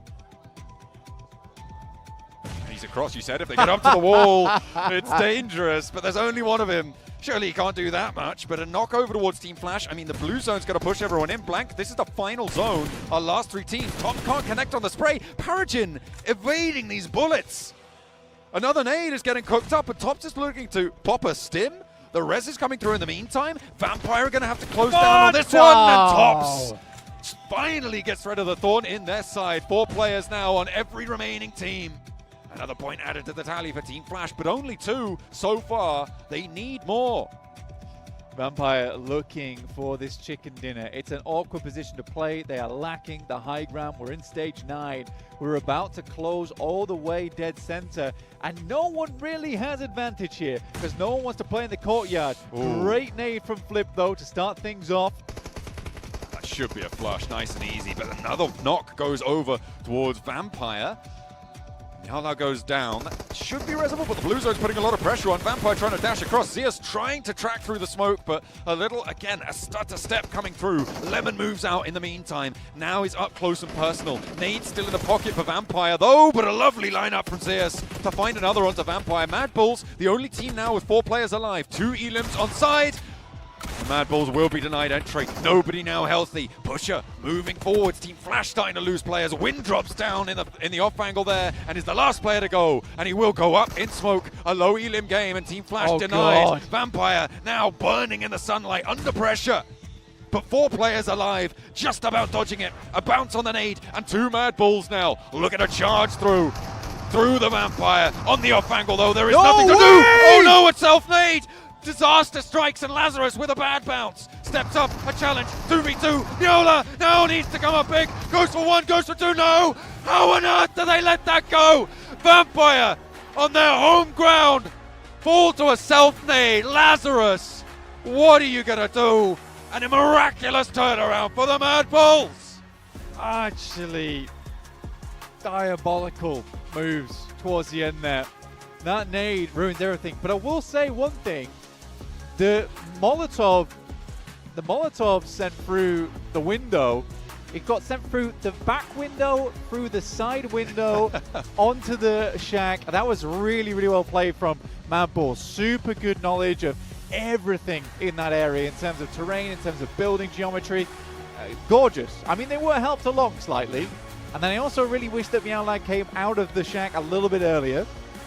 Yeah, I feel like maybe that could have gone either way. The 2-player lineup with an auto shotty, you can make it happen. It does exist. APG right now, obviously APG a little bit on a far stretch to go towards military. And could cause some conflict, but it seems like they are going to split it off. So Thundertalk sticking to Milter, and APG are giving ground. Yeah, you can squeeze between them.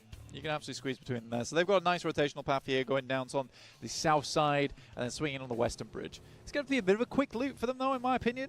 You could potentially pick up Primorsk if you wanted to, unless teams stretch out that way, but we'll wait and see what happens. Regnum Karya, obviously, we want to see them do better. The region we covered, but 7th place is not bad. 7th place is not bad. Also, we have our Polar Party Mini 14 skin. Log in to PUBG Mobile now. Get a free permanent firearm finish. Time limit on that one.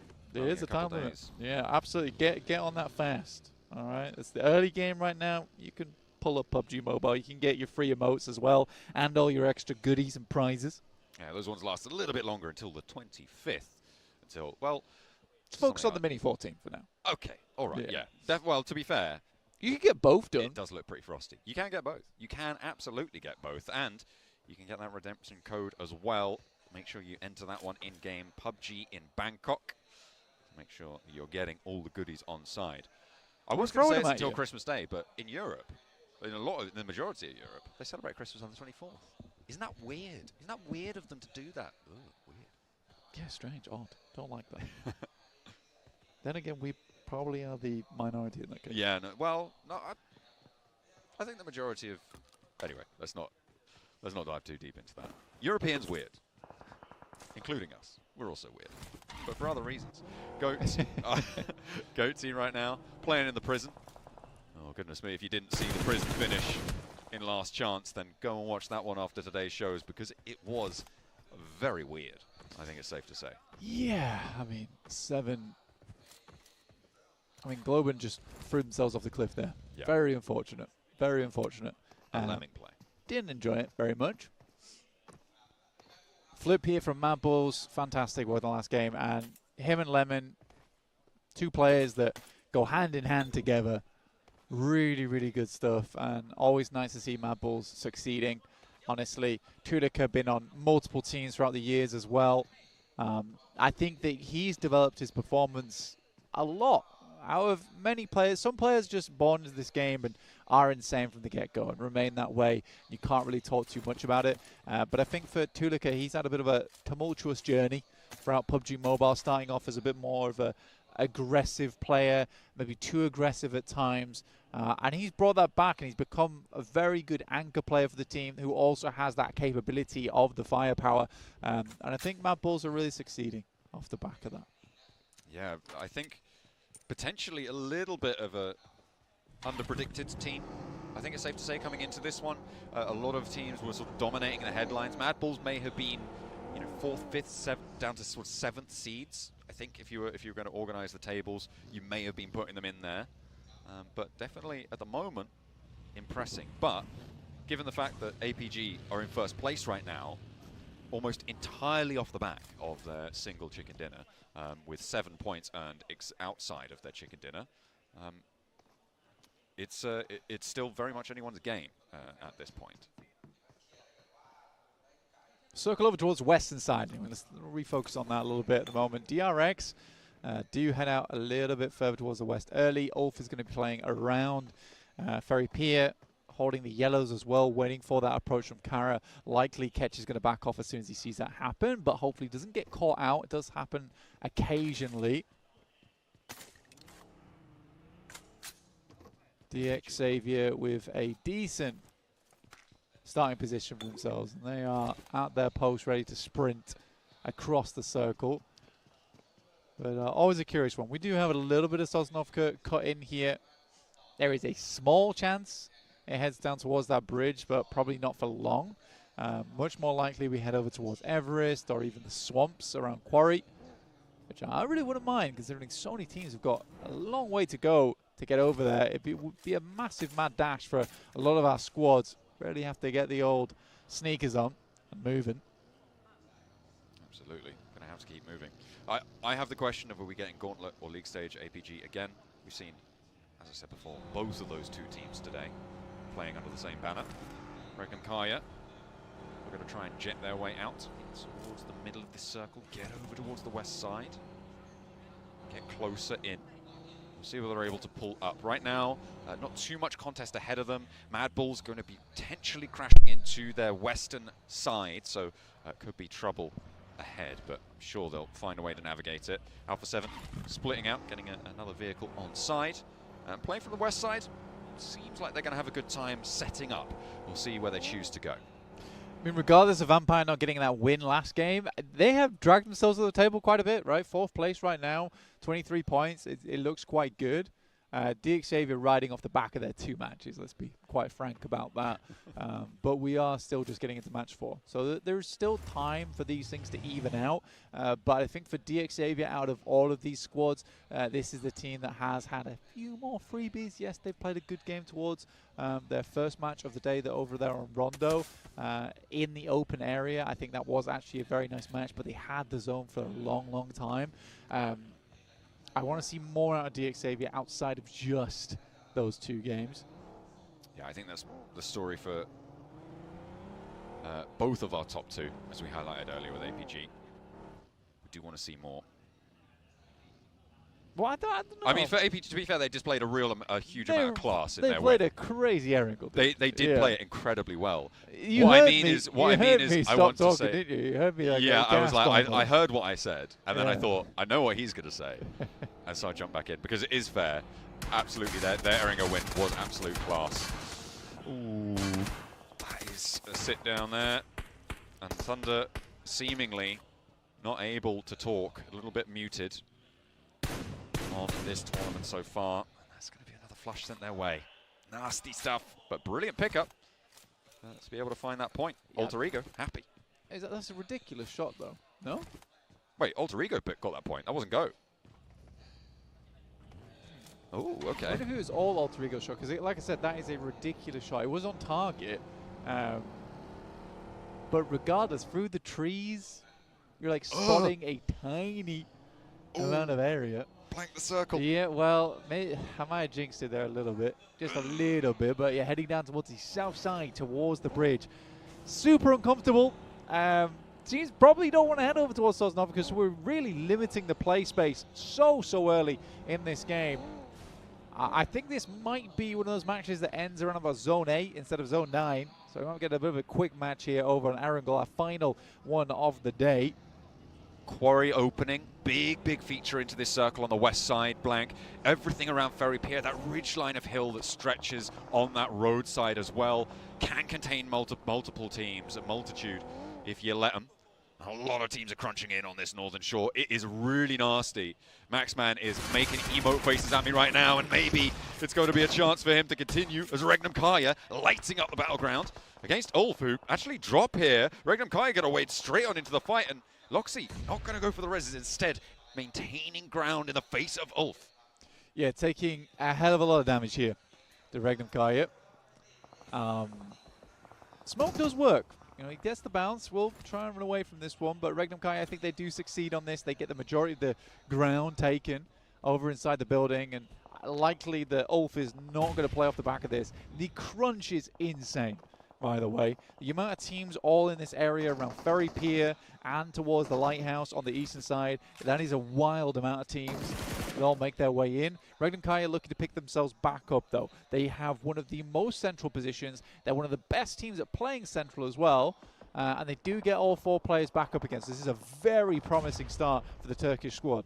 There are teams around the mouth of Quarry, which I did expect, but there's really not that many teams still north of the road. Everybody's opted to get into, as you said, this crunch, right? Between, rather south of the road, and Ulf may be the team that feels the brunt of it the most. Finally, teams are starting to join the Mad Bulls on the ridgeline to the north of this.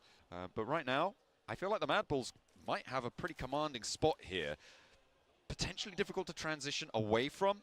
And there's still a lot of dangerous circles that sit in this future because a lot of it is still water. Maybe up to 40% here. Yeah, it's a super grim circle. We'll put it that way.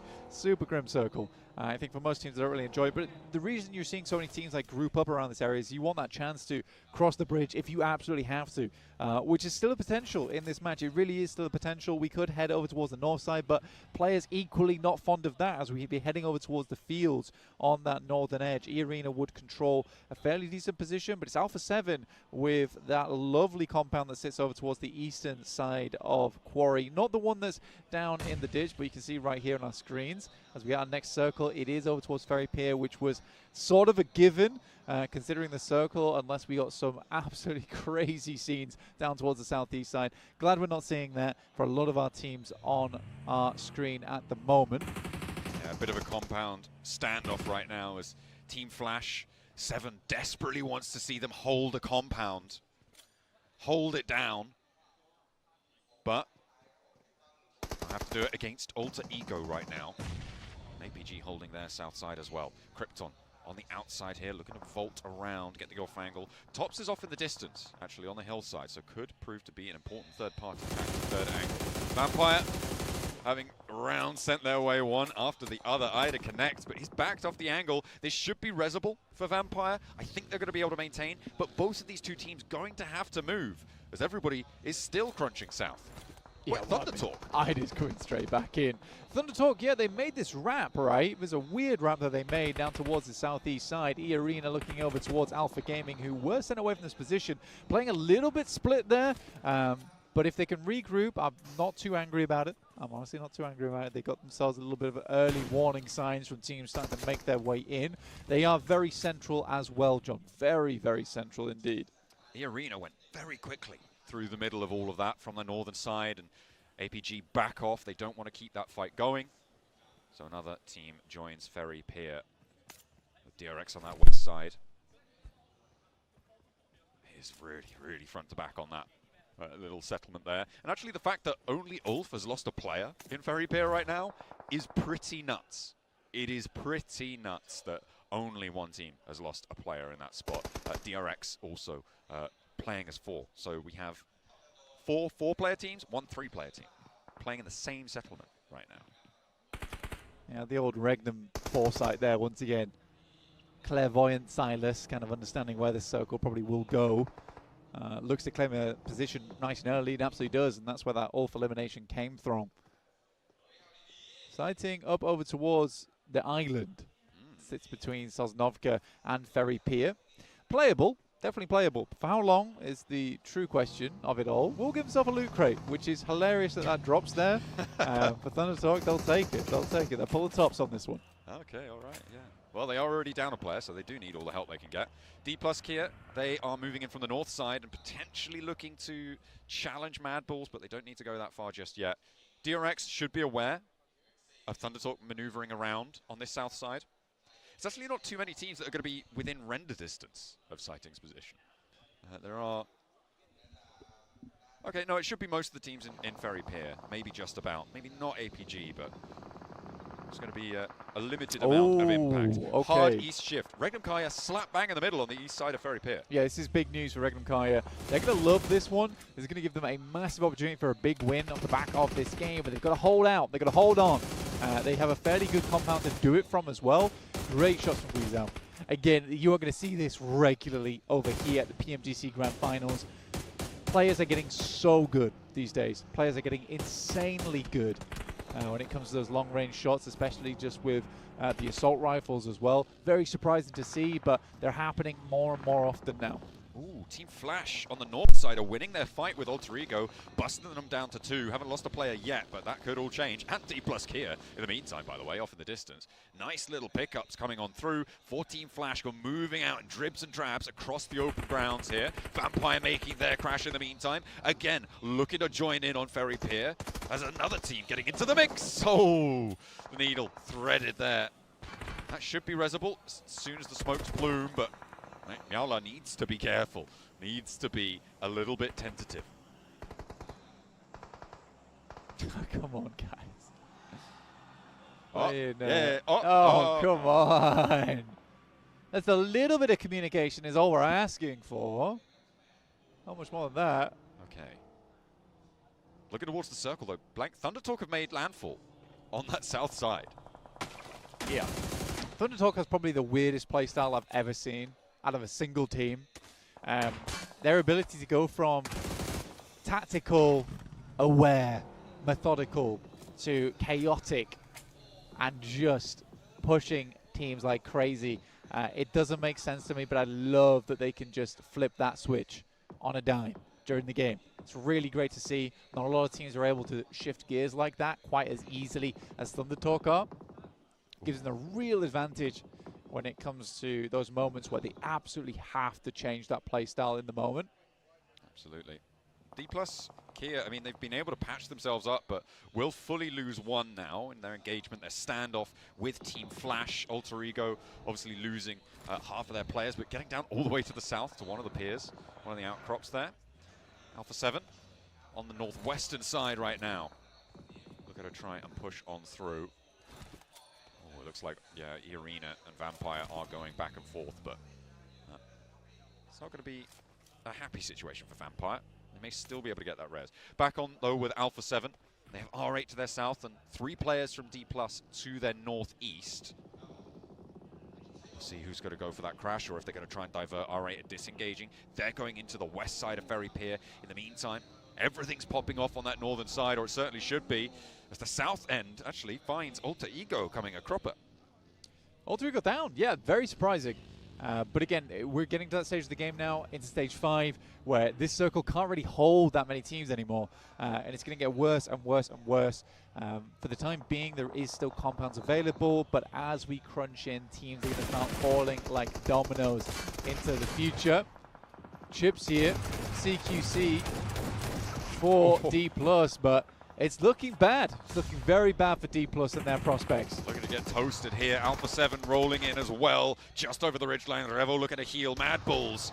I mean, we've seen what they can do in close quarters, and Pusher, Tulika handling their business, moving up, playing now 2 versus 1 on the angle. Alpha 7 not with a backup on the angle just yet. Carrillo maybe looking for it, and a good nade from Revo does bring things back into control a little bit more. These are the only 2 players for the Mad Bulls on the angle, and Carrillo has found another.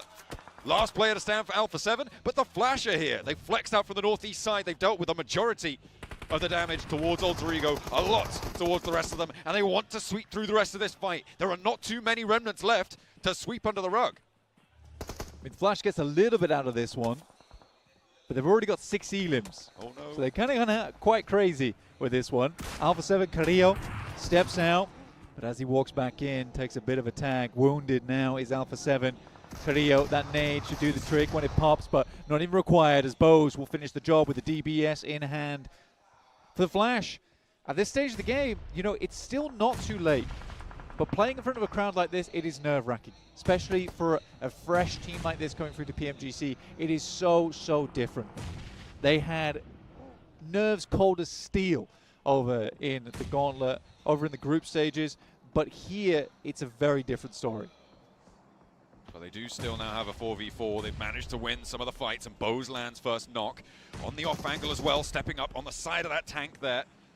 And Ida's not really super resable right now. We'll crawl down and let Amori pick him back up. But in the meantime, Flash need to take initiative. They need to push forwards and use the time that's been allowed to them to look for the pressure on the back line. As soon as that res comes through, R8 start to re-establish. That will start to happen now, and Team Flash not really getting too much done. CS though moving into this angle, I think that might be the saving grace for them. Look at what he's been able to find. Prestige may be unaware. His nades are coming through fast from the Flash.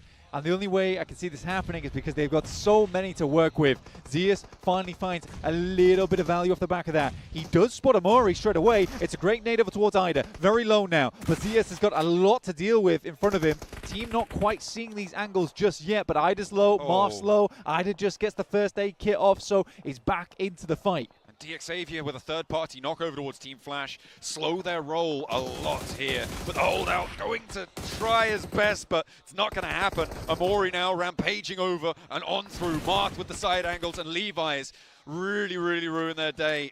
Team Flash, I mean, they had a really good go at it, but with 2 players now, facing down R8 is a fearful prospect. DRX, in the meantime, getting some great nades and great damage over towards APG. It's the only players they've got left remaining on side soon. The fact that DRX is able to make that push is a little bit surprising. I think that APG was quite split for a little while. So APG down to 2. Yeah, really unideal. Team Flash still with 2 players. Hearing those nades go forwards. First knock over to Marth. Flushed. Taken on for the rematch though. Will go for 1 and 1 again. They lose Marth, but blank. They do stay alive as 3. They win, and they get rid of Team Flash on that north side. A decent showing, though, from Team Flash. I don't think that you can say that that was a bad game from them. They held that compound on the northeast side. They got 8 points out of this match. It's much better. Yeah, I think it's nerves. I genuinely think it's nerves right now for the Flash. That's where they're struggling.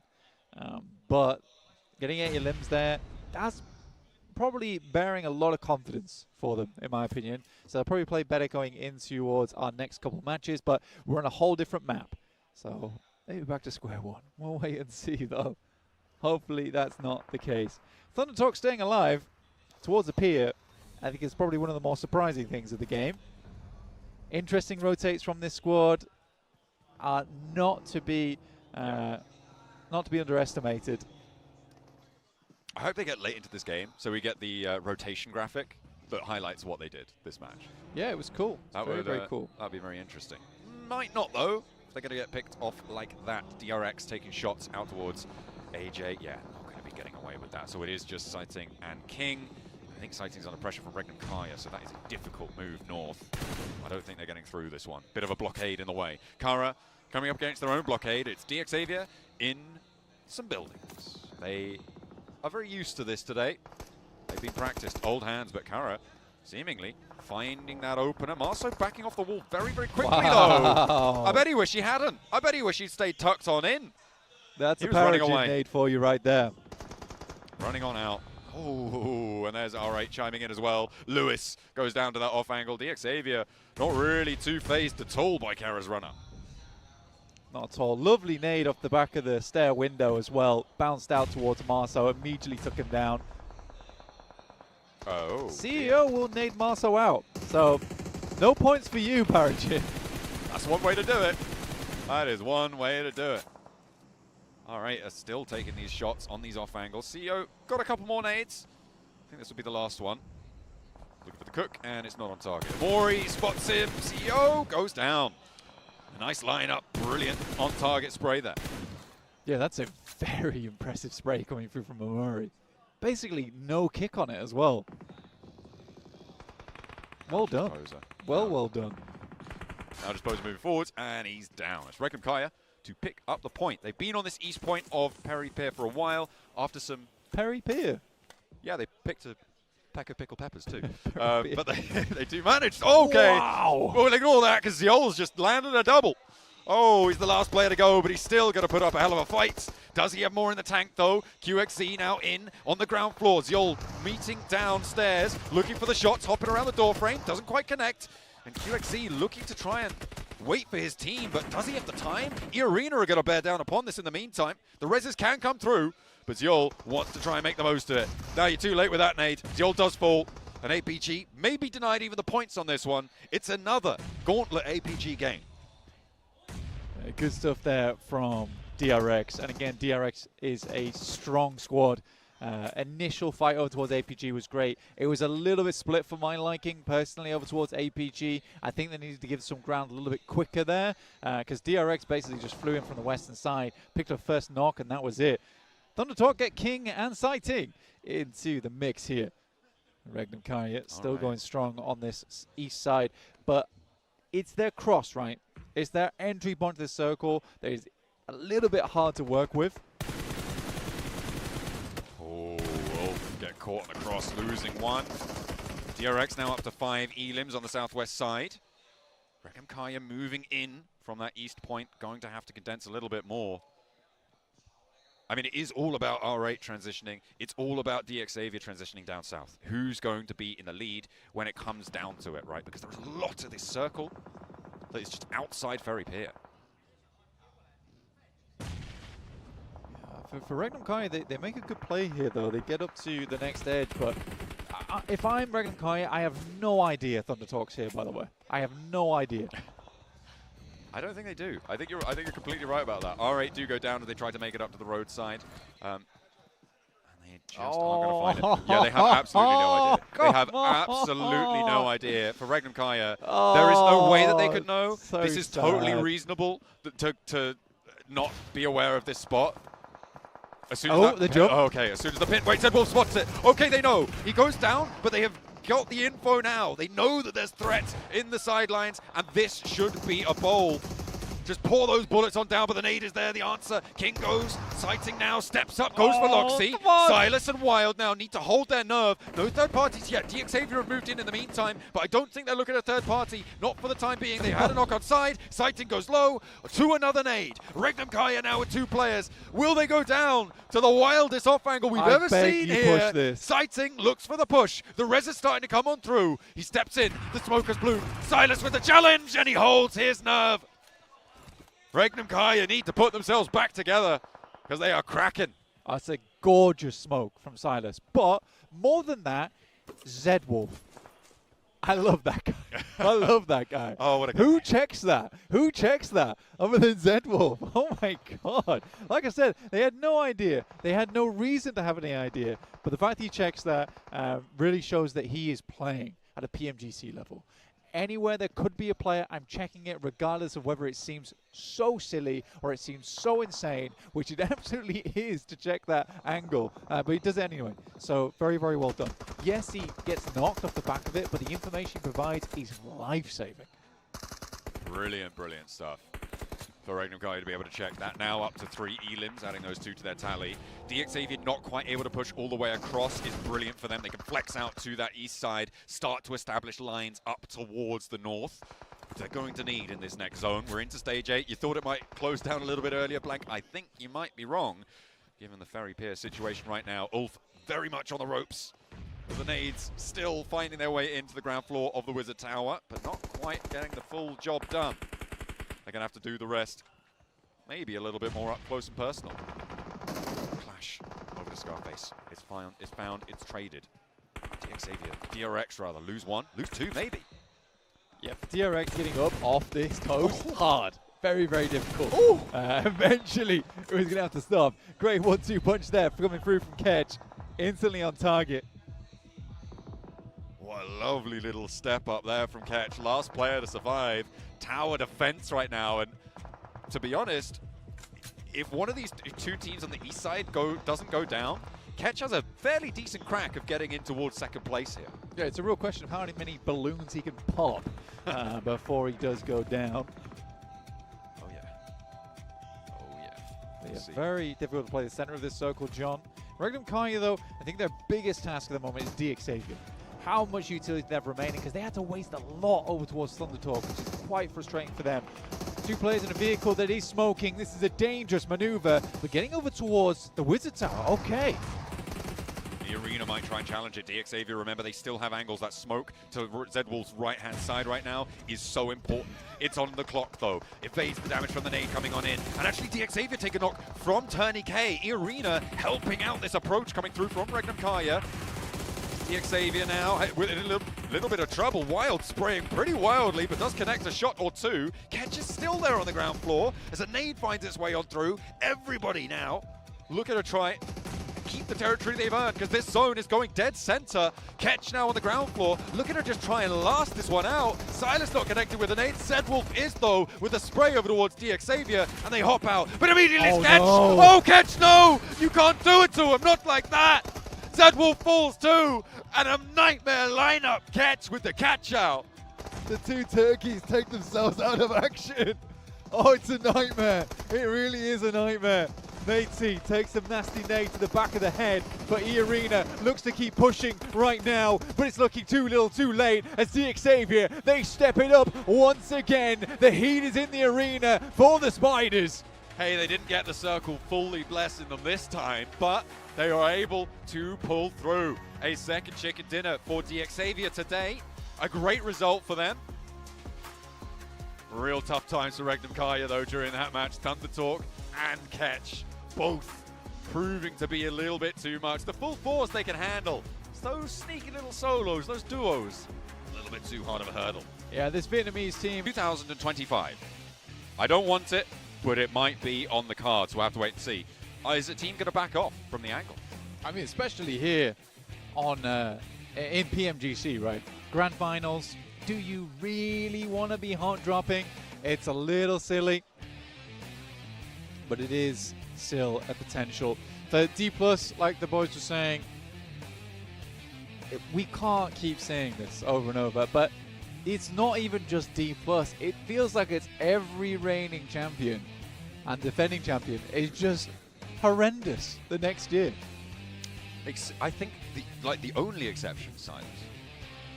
Yeah, I guess so. I think he's had his rough spots, as is every player, but I do think that the only exception is Silas. You could maybe think back towards. I think you could say Alpha 7, I think but they're not the rating champion. I think you could think back towards maybe King, going back-to-back years on Nova. I think that's the only other time, but even then. It was a very different game back then. I think so too, Yeah. absolutely. Definitely agree. But yeah, you're absolutely right. Alpha 7, I mean, they got their PMWC win. Yeah. And then It was never made after and that. then nothing else happened after that. Yeah. But before that, they were a very, very much second place team, which was cool. So although they weren't defending, they were at least getting close each time. Defending that second place. Mightily. Very much so. We don't want to Stuff win. like, oh, here we go. We're on board. Hey, we're in Picado, blank. And Regnum, they're running scared from the vampires. Where did Regnum Kaya go? So they did drop to the west. Because not only is Vampires in Picado, so is Ulf on the northern side. Yeah, I think this is fair for Regnum Kaya. Very efficient drop to go for. Still works out just fine. I think this is a drop spot that Max was even speculating about in terms of getting over towards the western buildings, getting the good vehicle spawns as well. So I think things work out just okay for Regnum Kaya. And for Vampire, they get to play Picado. It's not as explosive as we would have liked it to be, John.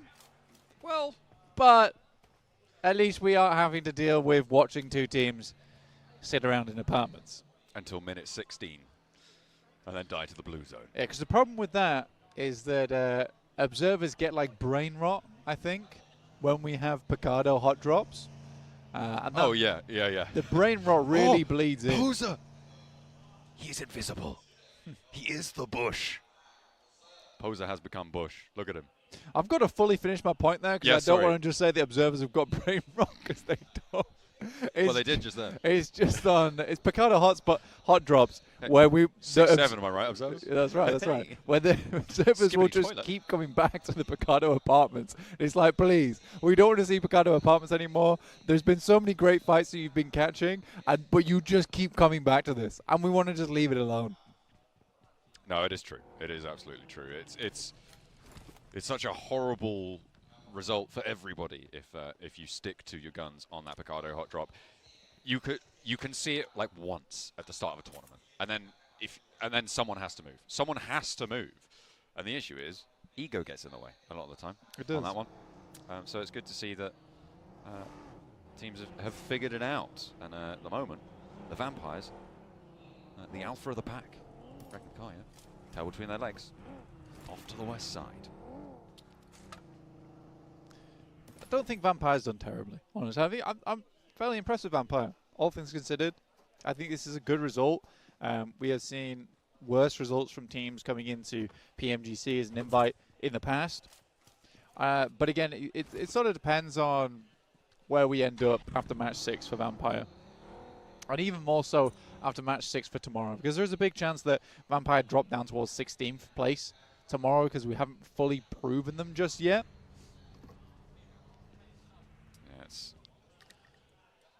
It is something you do need to. I mean, you to an extent you need to prove yourself. I mean, getting here alone is already proof enough, I think, in terms of making sure that you're known, your name is firmly in the history books. But if you want to go that full distance, especially here at such an historic event here at PUBG United, 2025 being a brilliant collaboration coming on through. See if our teams can find that internal collaboration within their teammates. As Alter Ego looking to play towards the center of this circle. A lot of the south side of this circle, blank, is occupied right now, and very little of the north at the moment. We're coming up to 6th or 7th minute on that north side. Hey, that one just happened. You gotta stop this. I straight up didn't even expect that one. You really have to cease. Okay. It's becoming an issue. Probably, yeah. Yeah. You're going to have to avoid those 2 numbers for the remainder of the tournament. Which numbers? Thank you. Very well done. Great answer. But you are right. A lot of teams down towards the south side purely because the playing path was so southern and on the horizontal cross. And we've had a lot of those. They're not fun to play. And I think if you've listened to any of my commentary over Pmgc, you'll know that I dislike that playing path. The amount of times we've seen it is criminal for a lot of our teams. D+ heading over towards El Azahar, so it's not usually over towards Impala. They're going to get themselves clean and clear over towards the eastern edge, which is great news for them. Vampire also swung past Picardo towards Hacienda. That did mean that they got ahead of Regnum Kaya.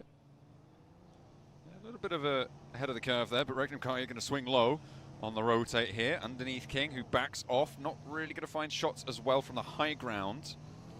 Yeah, Thunder Talk not really going to have an impact on this Regnum Kaya rotation from here on out as they divert further north. Alter Ego fairly split around this position. I think this could be a very dangerous spot. It's definitely getting more and more dangerous as Silas hops to the passenger seat, doesn't go for the spray down. Rosemary going past all 4 of Regnum Kaya's players and getting out alive is a wild achievement here. And Rosemary is completely diverged from the rest of his team, which I think is what you're going to talk about right now.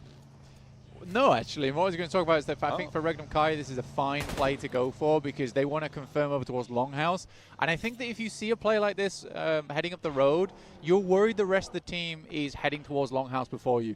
Alpha 7 get themselves first blood over towards Oath. Great news for them as they're crossing in from the western side. They clear out their competitors over towards that east edge, which is great. Makes their rotation a little bit easier. But for Regnum Kaya, as a distraction play for Alter Ego, that would make sense for Rosemary to make that play to drag Regnum Kaya away from Longhouse so they can take it and backfill them. So I think Regnum Kaya just kind of ignoring them there and securing that position is the right play. Still, though, driving past, like, bumper to bumper, wheel to wheel with Regnum Kaya is so dangerous. Absolutely, but it's 4 vehicles. So you know that if they want to take shots, they have to switch seats, which is also really hard to hit when a car's going straight past you. That's true as well. Yeah. The closer you are, the faster you have to turn, and that makes it really tough. I suppose. Either way, I'm certainly not doing it. That's not my job. No, it's scary. Ooh, big northeast shift going up to the north of Elizabeth. That is scary. Yeah, Alter Ego now has eyes on down towards Regnum Kaya, and they know they got to move. Because they're closest towards the northeast edge other than maybe D+ and E Arena. So Regnum Kaya wants to leave, but Alter Ego could be horrible here and just hold them out. I don't think Alter Ego do want to stay there because they know they can't hold this split with all the teams going to be approaching from that southwest side. When we speak about finding a vehicle, to be fair, it wasn't at full speed, but we were just talking about vehicles. And he was driving away from him, so it made it easier. Yeah, that's true. But yeah, Alter Ego know that they can't hold that split on the south side with the number of teams that were playing on the south. That ground is going to get covered time and time again, so they have to go up further north. Playing 3 here on the gas station, out west of El Azahar. I don't think that's terrible. Alter Ego, though, they may lose 1 to Regnum Kaya either way. Silas will need a little bit of a pick-me-up, though, and that could slow them down, maybe give the rest of Alter Ego an opportunity, but are they going to want to leave their current spot? Looks like they do. This is a fine position, though, to play. And again, for Wild, this is not leaving, this is scouting. And make sure you see as much as possible around you, because you don't have a lot of sight lines whilst you're in that ditch, so you need to maintain vision, right? And so they maintain vision whilst getting the res off. Smart play from Regnum. I like that Alter Ego tried to get a little bit aggressive with it. Weren't successful, though. They did try and hold them out, but now there's more teams. Chips from D+. Oh, God, these teams hate each other so much. Well, yeah, it's a rivalry. Old blood, new mutiny, you know the story. Alter Ego looking for the roll-up. They've lost Snape, but Mormon not able to find a knock on the approach. Doesn't do the full Monty on the damage. And Krypton now with a chance to nade him out of position. The first aid saves Mormon's life there. Able to keep him ticking over just about. Can look to regroup or just fade away, because at the moment, Alter Ego, they're not going to be able to get up to crash on towards him. They do not have the power on their roster right now, with Snape taken out of the mix, and E-Arena with that sideswipe angle on Tony K.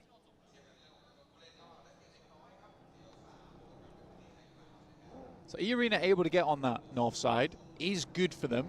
And at 29 points, the Thai team is doing quite well. So although we have the invite team from Thailand in Vampire, I think E-Arena's creating a good showing for this country. Really, really nice to see. DRX get a couple of pot shots over towards AJ, but Thunder Talk do need to get out of dodge. The Thunder has been relatively quiet today. Most of the loudness is coming through from this M249 from QXZ. QXZ spray down towards King. Not quite connecting, but I mean, it is at range on a moving target. It's always tough. Next circle about to pop in just 2 seconds. Where's it going to go? Up north again. Oh, it's DXavier in the middle. Okay, that's cool. That's fine. That's actually fine.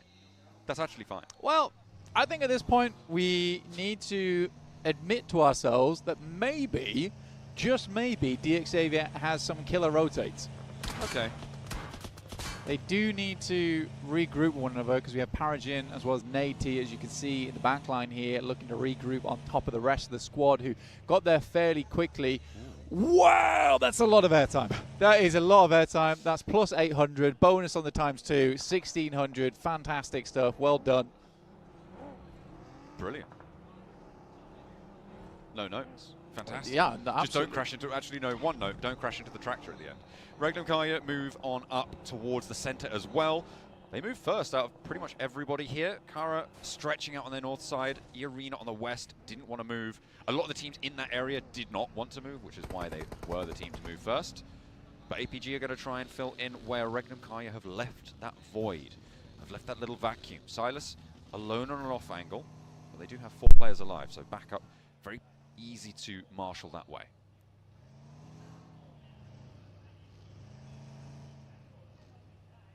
Lemon over towards Kara. Silas down to Reefus. Goodness me.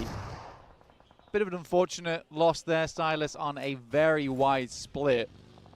Pulling a dock, to which then Doc pulls a second dock. Pulls the original dock, and Silas replicates the dock. Maybe? Hits him with the, oh yeah? Oh yeah, let me try. Yeah, what about if I do it though, huh? What are you going to do then? The answer apparently is get flushed. That is not fun for Silas. But playing on as 3, they're fairly central. They do still have legs into this match. Team Flash did get a little bit high fear in the last game, and with Regnum Kaya losing a player, well, it's only fair that D+ lose 1 too. That point doesn't go to them though. It will go over towards Team Flash. D+ still rotating on the south side right now. Far away from a lot of squads. Thundertalk basically controlling the majority of the eastern edge alongside with DRX. But DRX has been a bit of a wild card today. A little bit of a dangerous team to be running into. Full of thorns and spines. Not a team you want to be getting close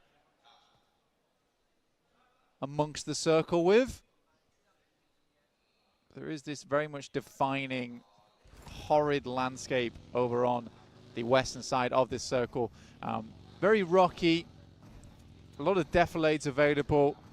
Teams can be hitting there quite nicely as APG rocks on top of Regnum Kaya, and it is a bloodbath. All right, we're back to league stage APG. Nice to know. Nice to know indeed. And another nade, and another, and the spray. It's Kara chiming in as well. Trying to take a chunk out of them. Not going to leave him alone here now. Just the one player, and he's stuck in a ditch. Will go up in smoke as Zedwolf to be the longest lasting, but it is not going to be a legacy to remember for them. Not this time around. And that will be Regnum Kaya done and dusted for their first Miramar. Didn't hot drop though, so that's good. No, they did not. And it is Vampire who outlast them down on the southwest side. Very, very interesting circle. DXavier basically want the eastern shift. If they get that, it puts them in really good stead with the double split they've got going on right now, holding both really strong compounds. Other teams don't really want to full commit over there as well because unlike some areas of the map, both these splits can quite easily cover one another with the open space that surrounds this area too, which is very, very cool to see. Maintain that space. I mean, it's such an important position for APG that will be necessary. The fact that they held that as a 3-1 on Regnum Kaya, I mean, that's their vulnerability, right? And that's why they couldn't quite condense that. Unfortunate. Ulf losing 1 to that split in the middle.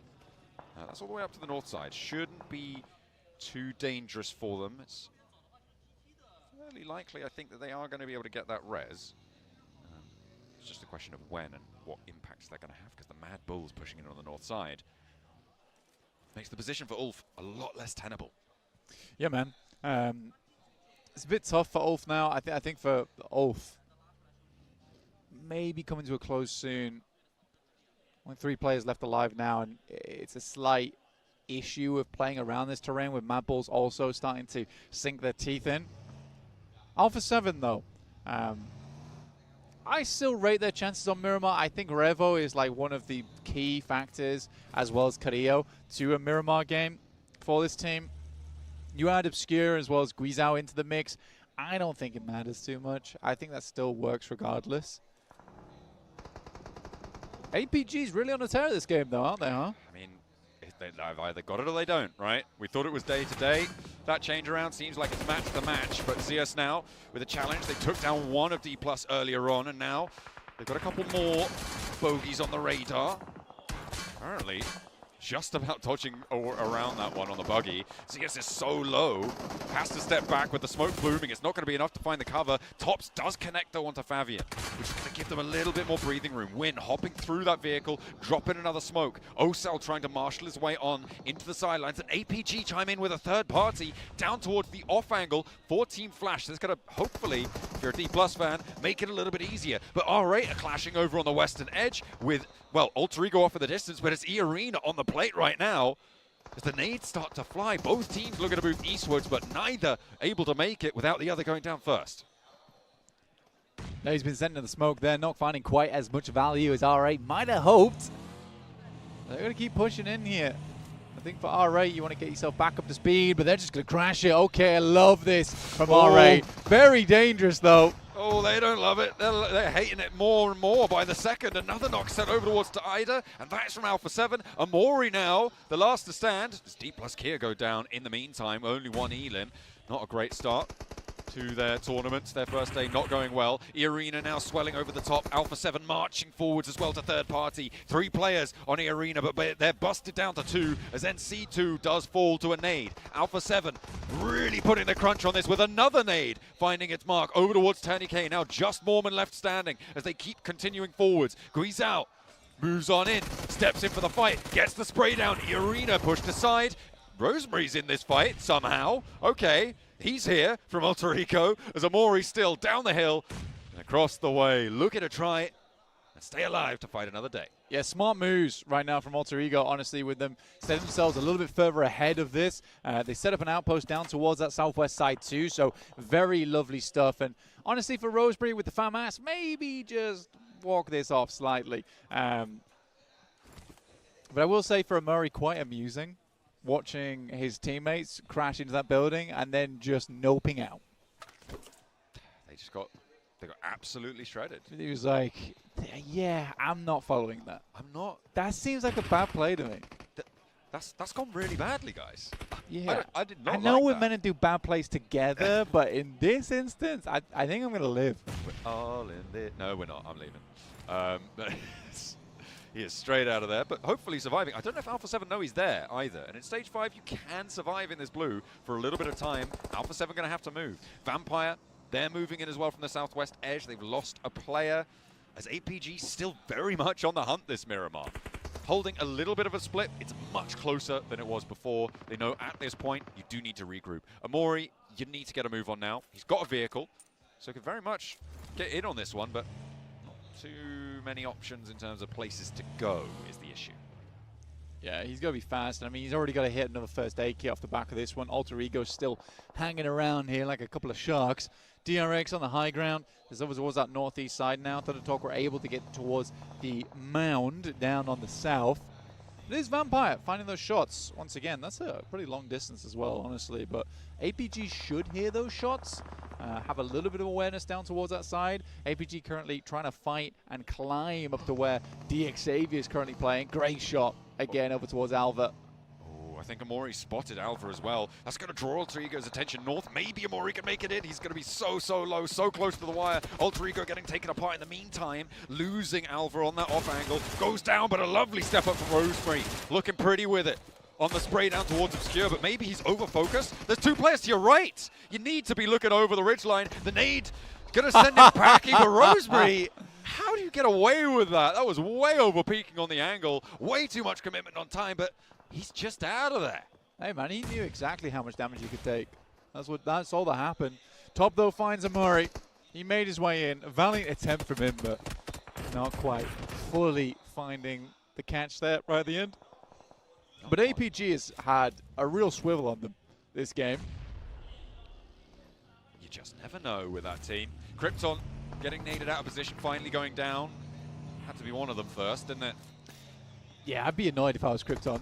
You know, they're trying to nade out Rosemary. They find his position by accident. Unfortunate stuff. Rosemary still alive and kicking though. For Alter Ego, he's in the zone as well, so could have a impact onto Alpha 7, who are playing as 3. Vampire facing them down as well on the hillside. A lot closer to Seoul from APG, who's flexing out onto this fight. Wide flex out from this fight. Tony K looking to try and hold the off angle against it. Alpha 7 not really wanted to push in on it. I think they're concerned about wraps, right? Because, yeah, for this exact reason. As soon as they start taking shots, a team is going to want to try and wrap on this and get that ground so they can start moving in from that eastern side. Where Alpha 7 is right now, it's a straight shot over towards the east, which is their landing point, right? But if a team from the south or the north can pick that off Alpha 7, ooh, they get themselves a real good spot in the circle to work with. Looking to take the fight towards the east side. Kraken takes them really heavily down, though. The off angle keeps them safe, but on the north side, the blue zone's moving forward. They don't have a lot of time to pick these reses back up. For DRX, this is really, really dire. But I think they're going to be able to tag on at least one for the res. We'll see if they can get all 4, but Vampire now trying to challenge the stronghold that APG have held in the middle for such a long time. Tony K cannot stand the heat, but instead steps into the fire. That's not where you want to be when things are getting hot. Tony K goes down. He steps on towards it. Those smokes not going to be lasting too much longer. Vampire's position will be given away fairly shortly. APG take a knock. Reefus is down and top's very low. At least Doc's able to find a shot off towards the side there, able to take down Revo from Alpha 7. 2 big dogs in the arena taking shots to one another right now, both equally accurate, but Alpha 7's way more exposed. This is really nasty stuff. And all the while, DXavier, big chilling in the circle blank. They have had a great time this game again. We're going to see a third today. Well, we'll have to wait and see. Vampire losing another. They are now down on 1 player. They haven't got any elims yet either. APG though, yeah, they're going to get the full reset here. Miaola cannot really feasibly maybe get an aid in. No, he's not going to go for it. Squeeze out. Takes a couple of hits there. Doc currently doesn't even have a vest, by the way. He's been taking punches to the chest, left, right, and center this game. Still continuing on. Definitely bruised though. You know, like with the nade over the top. Doc's trying to ascertain the position. And top punch. That was a swift execution there by Top. Reefus knocked again. The angle, and that bleed out should be coming through fairly fast. Thunder Talk as well. They're on 6 elims at the moment, Blank. They've been quietly racking up these points. Now DXavier finally looking to leave. They flex out all the way south. And try and push into the hills, but they are being backed off fairly forcefully as Paragen's very, very low. The backline by Lambor looking to try and hide on that high ground, and DRX are going to assist on this as well. But Paragen, he's getting taken down. He is going to get flinked away. DXavier have to turn straight back to where they came from. 600 damage in the game for Doc. It's starting to be a real good one here. And it does feel like we're heading in the direction of a Doc MVP. Reefus, though, finding Guizhou now. You got to admit, though, that for... Oh my God. Great save. Great save. You got to admit, though, for Alpha 7, some of the shots they've been sending back over towards APG, really, really good. Really good shots. I think that Alpha 7 would have been down and out much, much earlier if it wasn't for the fact that they were really difficult to take down here. And every time APG wanted to peek them or anything like that, they were consistently taking big damage. Alpha 7 able to step up, take a flush away from Thunder Talk, who were the ones to get the knock. APG are down with 11 eliminations. A really solid profit on their spot. I think that's a very, very good game for them. Not unhappy with that in the slightest. And again, a classy game played. Thunder Talk rolling in. The swap bleeding out. Alpha 7 do lose another player. With 4 players alive, Thunder Talk may have just come alive into this Miramar. Sweeping around, slowly rack up these points. Alpha 7 fall before them. And now if DRX can get themselves back up to 4, maybe they can challenge. But you've also got DXavier across the road. Needing to cross, though, to this northern side of things. Well, I mean, this game has been very much defined by ThunderTalk, DRX, Alpha 7, DXavier, as well as our APG. final players from APG. So many points on all of those squads. I think they were all reaching around about 8 to 11 elims. Fantastic to take a look at here. DRX very dry, but as is everyone else. The main sticking point is that DXavier has quite a few smokes to work with, but they lost a player earlier too. So maybe, just maybe, we're getting a ThunderTalk game. Looks like they've actually managed to move up into these foothills and take quite a lot of this circle. They get the next shift on top of them as well. It's a complete donut on this circle. Dead center. And we're going to the center of that beyond. DXavier have got this. If they can hold, if they can stay alive, they've got the center circle position. If he froze everyone, they would be the team to win right now. But you can guarantee that there is not a frozen finger in the house. They are already itching to pull that trigger. Pmgc stays too long, and the king sends him packing. Number 8 sent from Zing there in the back lines. Looking for a little bit more damage. The DXavier, Lambo is trying to find an off angle, but I'm not sure how much value he's finding from this eastern spot. He does have the high ground to work with it, but it's mainly Nate as well as Levi's getting the work done. Lovely nade over the top there. But Levi's will hit the deck as DRX is just venomous in this lobby. Spitting poison wherever they look. DXavier, though, wanting to put a third chicken dinner on the day today. With DRX, I think they're going to ruin that. I don't think that you can survive Lambo with the auto shotty. Has all of the DRX players now bearing down upon him. Has got the cover. Has a Nick cooking. No steps out with a shotgun. And is immediately put down. QXE has been flushed out in the meantime, but now with just one player on the off angle, DXavier on Nate alone. ThunderTalk maybe back in control of this game. Hyunbin with a crazy shot there. Instantaneous, no messing around. Very good stuff. Hyunbin definitely one of the players that we speak about most often when we're talking about South Korea. Really stepping up here for his team on DRX. I think I caught that right. I think DXavier are on no elims right now. I think they're on 0 elims on this match. They've already got up into a third place. Zone closing, dead center. He is going to have to move off the hillside. The side thing has him in his sights. He can't move without being known, is the issue. Those smokes that you were talking about earlier, they're now run through. You have to chew through all of them just to get to this point in the game, and we're in zone 9, starting to close now.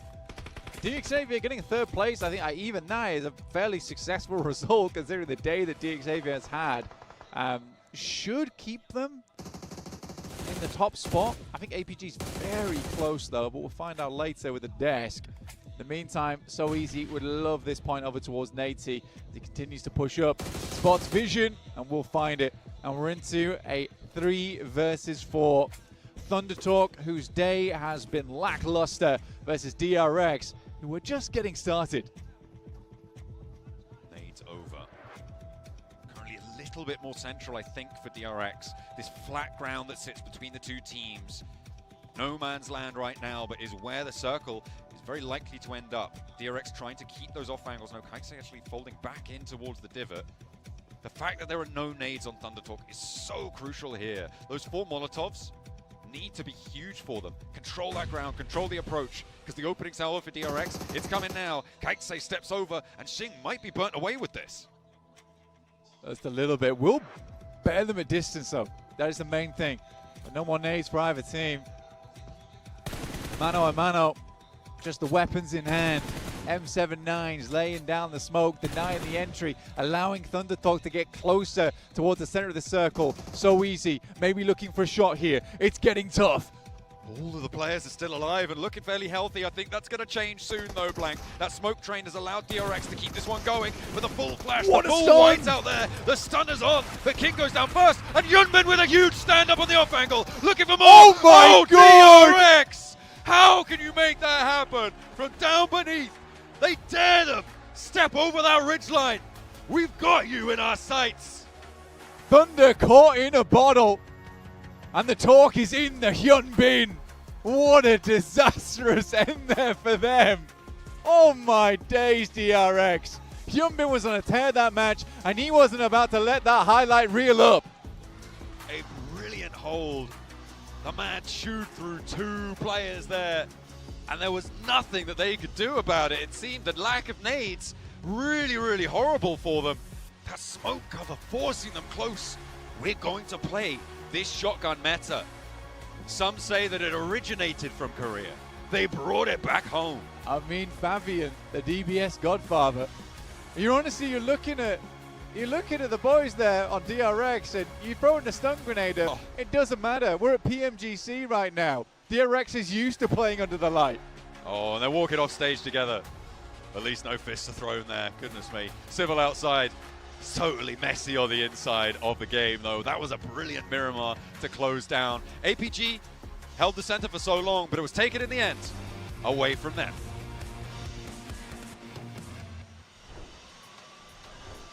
DRX finally get their chicken dinner here in Miramar. Max, I know you love this one. I've been waiting for DRX to get the big game that they were going to eventually pull off. And this was the one on Miramar. Love to see it from Korea. But man, Hyunbin, I keep saying it, MVP contender. Oh my goodness, his shots in this time of need against the entirety of Thunder Talk was so impactful, Seven. And using these smoke streams to make that transition to this small ridge was even better, in my opinion. It really was. And I mean, in this scenario right here, so is too, making sure that he knocked out King and providing that extra support too. I gotta go back to this squad though. I gotta back it up a little bit. I was really impressed with the way that they were able to rotate north. They were a little bit north where DX was earlier in the match. They decided to go and hunt down and just clash Goat Gaming, winning that engagement, giving them pretty much all of the north for free, and that was the setup play, I feel like, Max. Yeah, not even that. Also, I think it was QXZ just setting up the entirety of Ult for failure. He just completely clutched up in that situation. QXZ, MVP contender alongside So Easy, Hyunbin, even says he's doing so good for 3 eliminations. I feel like I'm saying every player on this team is an MVP contender because I love DRX so much. You know what, chat? Yes, I am biased, and I'll keep being so until the end of these grand finals. But not only just their fight and clone the northern side you're talking about, Seven, it's also making sure that if the Xavier do a mistake, which they do make eventually by Levi's getting knocked, they capitalize on that literally instantly. The moment Levi's is down, they rock up, they take the ridge, the little dip, and that is not only just a position to get eliminations onto Xavier, but also to start fighting Thunder Talk because you have that really strong dip to fight them with. You're talking about the Xavier once again in a top 3 situation, making sure that they find themselves always, early on too, Max, always finding themselves in a position where they're going to be able to challenge. Now, I don't want everybody at home to be thinking that DX is just getting lucky with the zones, because that is not the case. Something that DX was able to do quite great was the splits that they had in Al-Hazar. They had 3 players in Al-Hazar and some as well towards the north. That was the winning play. As soon as they realized that this squad, you know what, circle closes, with how much room they have to work with, automatically go towards the compound where they think. So it's just the awareness for this one, and also with a little bit of luck from the circle. I was going to say, I wanted to have a small counter. There is definitely some circle luck at play for Xavier, which, you know, you always need a little bit of luck when it comes to battle royales, especially for pubs and novel esport. But guess what? If you're a center team in the mid game, chances are a lot of the time the circle is going to go your way. And Xavier know that. They're like, we go center very early on. We take the compound. We hold it down. We saw them, especially, I think, Seven, you mentioned it a few times, the utility game with the grenades, with the Molotovs, has been standout this Pmgc so far. They can defend the position. They can make it very far. And I want to see how many placement points they have after this game because, oh my goodness, their survival time must be through the roof. It's going to be insane. It's something that DX Xavier was able to do as well, is they were making sure that they backed off Thunder Talk at one point. Because Thunder Talk had a 3-1 split where I think it was Jay was on the other side of the road, and Thunder Talk realized this is not a fight we want to take. Guess who we're going to go take a fight with? They went and took a fight with APG, which absolutely caught them off guard. Yeah, definitely did catch them off guard. That was a bit of a tricky fight, but here we go looking at the rotations of these teams. We can't see Regnum Kara. I wish we could. They didn't drop Ricardo. That's a conversation maybe for later on. We'll see how that goes. But Alpha 7, this circle, we had a very southern plane path. Right? Yes. Very northern. Phase 1, especially Circle 2, keeps going towards Tierra Bronca. And Alpha 7, dodging literally 100% of the lobby with that rotation alone, getting them very far in the game. The later fights are a bit tough, but that early rotate from Alpha 7 is played to perfection. It is, and for Alpha 7, one thing that we got to point out for that squad is the way that they were able to third-party the fight between RA and E Arena, because once they were able to do that, it just clears up all of the ease for them, and then they have to start worrying about other squad. Luckily, I mean, if for non-Alpha 7 fans, they ended up running into APG, and APG was starting to just pick them apart. Yeah, though looking at the teams also did really good at the end there. I love that split from Thunder Talk over the road, really trying to make sure they can clear all of that southern edge, making sure Xavier also don't push them, which you already referenced here, Seven. So Thunder Talk, we said it just before this game, right? We want to see some presence from the only PL team, RIP Weibo. And you know what? That was definitely a good game, and Sitting in particular, getting a few limbs, which we love to see him do well in these matches. Yeah, them being able to adjust, like the 3-1 split, realizing the Xavier was coming for them and saying, you know what, let's take a different path, let's take a different route, ends up working out wonders for them, Jukes. Yeah, beautifully done from them. And you know what? I love to hear, you know, that some teams will take a little bit of circle luck, but sometimes you got to make your own luck. But as we look down at the bottom of the leaderboards, I see a lot of teams with some low numbers. Magnum Karia with 1, DK again with 1, Max? No! No! No, that's quite unfortunate. But again, for Magnum Karia, I'm not going to be too harsh. I still think the idea of going for the trash to the west of Picardo is the best decision ever. It was a bad game, 1 point, but you know what? I'm not going to be too harsh. Still the very good decision that could reward them heavily in the long term. Though so easy. Keep talking about QXZ, we keep talking about Hyunbin. This time around, it's so easily being the MVP of this match. And DRX, I want to see this game for the rest of their matches because it was clear, concise. It seemed easy for DRX, to be completely honest. Seven, I don't know if you agree.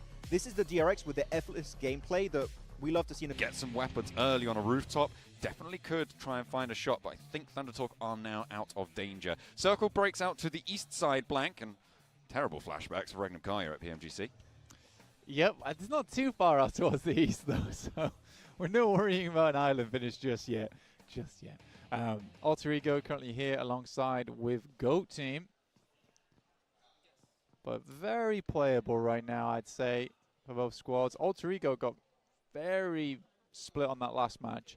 They were trying, in my opinion, right now they're trying to do a little bit too much, potentially. That's how I feel about it. I think there is a fair few times where I look at Alter Ego and I think to myself, it's a wide split. It feels unnecessary.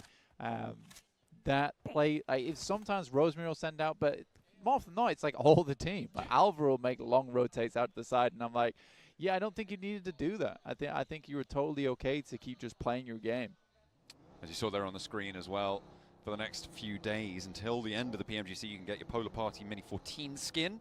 Make sure you're logging into PUBG Mobile to claim that one, as well as the MO up until the 25th of December. So not long for that one, but even shorter of a run back on that Mini 14 skin. So make sure you're heading on over to claim that with the PUBG, the PUBG Mobile, PMGC, that's the one, redemption code that you can see on your screen, PUBG in Bangkok. That's where we are playing. We're in Bangkok right now. Oh yeah. It's also cool that it's PUBG in Bangkok because PUBG United. It's PUBG United right now. We got PUBG next door. We got PUBG Mobile going on right here. Very cool. Very, very cool. PUBG guys have finished though. We're still trucking on. They're already at dinner. All right, we're trucking on though. Ah, yeah. We'll be here as long as these games keep going. Don't you worry. 7th game? Yeah, all right. Yeah. No, you meant to say no. 8th game? I'm 26th game? I think I'll call it a 6.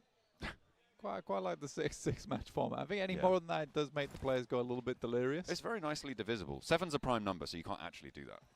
No. On a day. It's not all right. No. Yeah. It's like volume on a TV. But yeah, I do think 7 match plus is player delirium hours. We do often get like some funny plays on match 6 quite a lot just because the players, these guys have got a long day. It's been a long day for them so far. And especially on day 1 where you've really got to put all your work into it. If you're D+, you're hating life right now. And it's been a long day. And you're hating life right now. So it's a double whammy. They're getting double whammied at the moment. They really are. They really, really are. They're dropping in Partona right now, Blank. That's how whammied they are. they're so They're whammied. so whammied. They're They so dropped in whammied. Partona, dude, on Miramar. Holy, yeah, It's that's insane. That's bad. That's bad. Yeah, I think D+. They're so sad. Oh, no. Oh no, D+, it's okay. You can come back. Probably not, but you can. Yeah, I think. If I'm being real, Yeah. I think it's GG. I think it's very unlikely you get a Kara or an APG day in PMGC. We're talking 90 plus points in a day. If that was possible, then maybe, but the likelihood of that happening is so thin in PMGC that I genuinely think D plus might be dead. Might be, so, well, the back-to-back may be undefendable at this point. Is Oh what you're yeah, saying. yeah. That's not. They gonna could be certainly nice. work their way up the tables, but Yeah. yeah, you're right. The back to back, it might have been zapped day one, tasered. Ooh, that is not a good feeling for anyone involved there.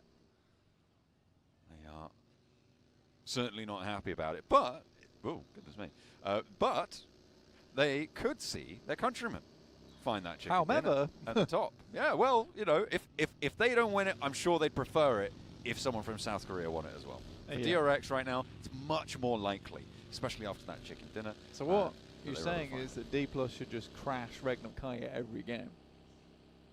yeah, you're right. I did actually say that just Would then. that be collusion? I'm not going to speculate about admin type About decisions. things that are happening now and again? Yeah, because yeah.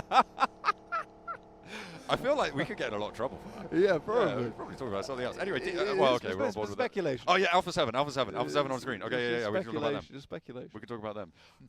They have yet to claim. I feel like they're probably one of the most notable teams in the world not to have claimed a PMGC title. And I think that's. Yeah, I think they're happy with their PMWC win. We just got that one. You know, Yeah, we'll take the that's mid-season. cool. You That's guys cool. have the end. You guys have the end of the year. But I do think that. If they didn't keep switching players out all the time, maybe they would have a win. Okay, if I'm being real. Oh well.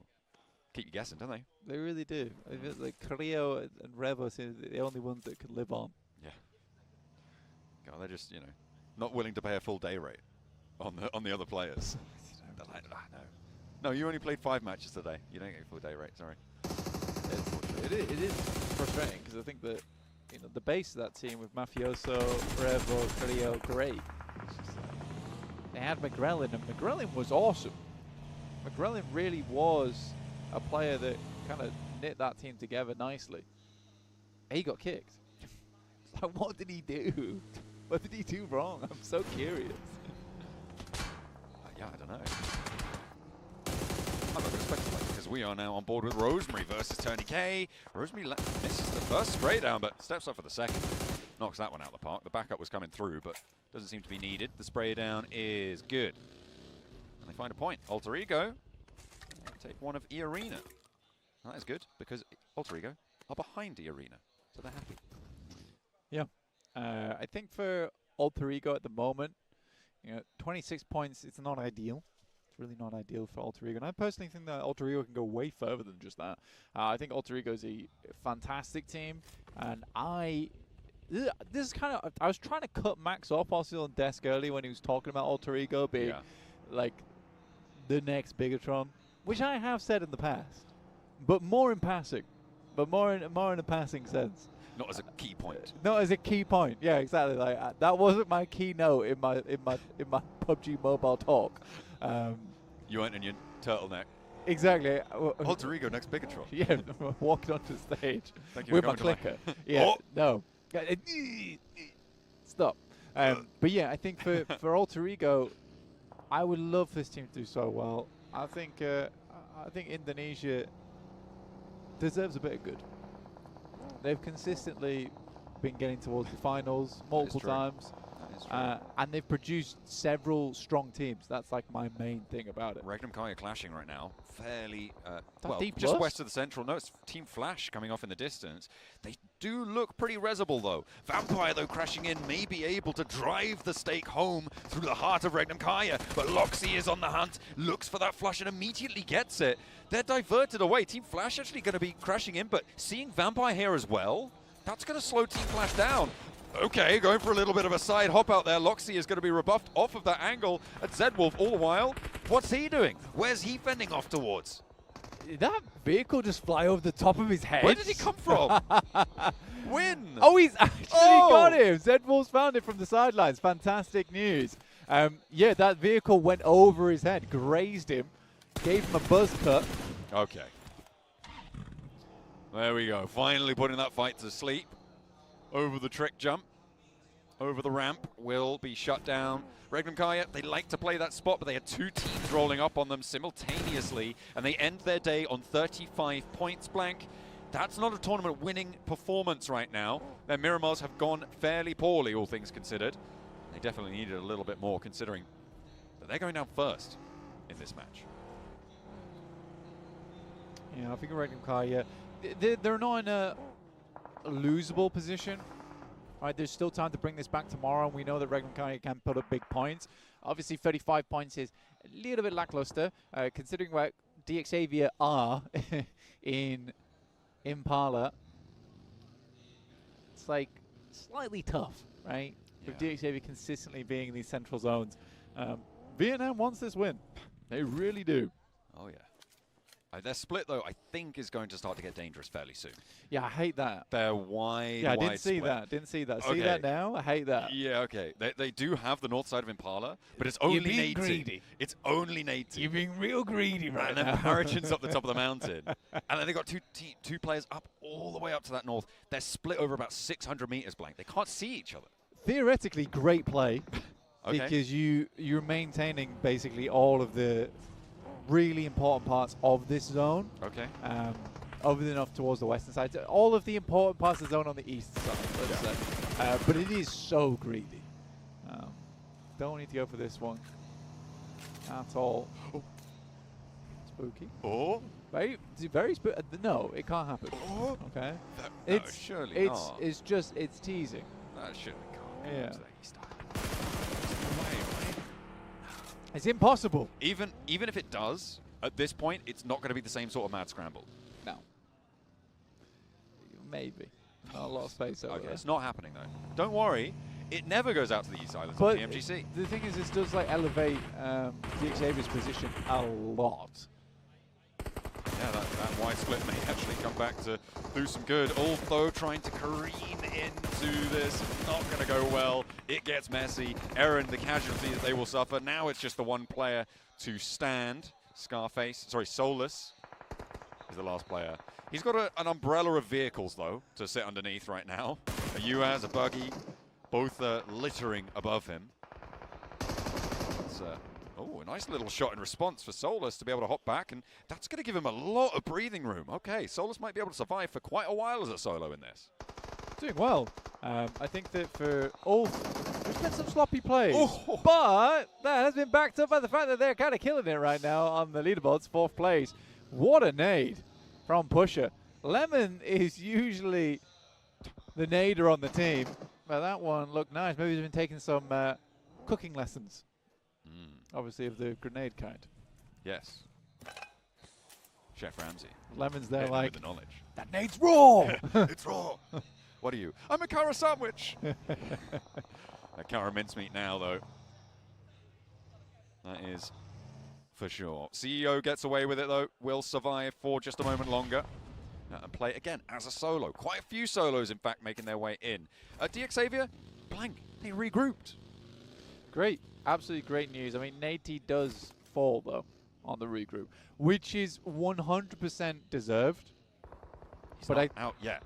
No, he absolutely is. He's not out yet. They're not getting him. They're not getting him. Oh, they're going to get him. Okay? You got to trust me on that, please. The few hours I've watched this game. you gotta trust me on that one. Yeah. though getting 3 players to the high ground here is a really big blessing, regardless. As long as they're heavily looted, could be a great game off the back of this.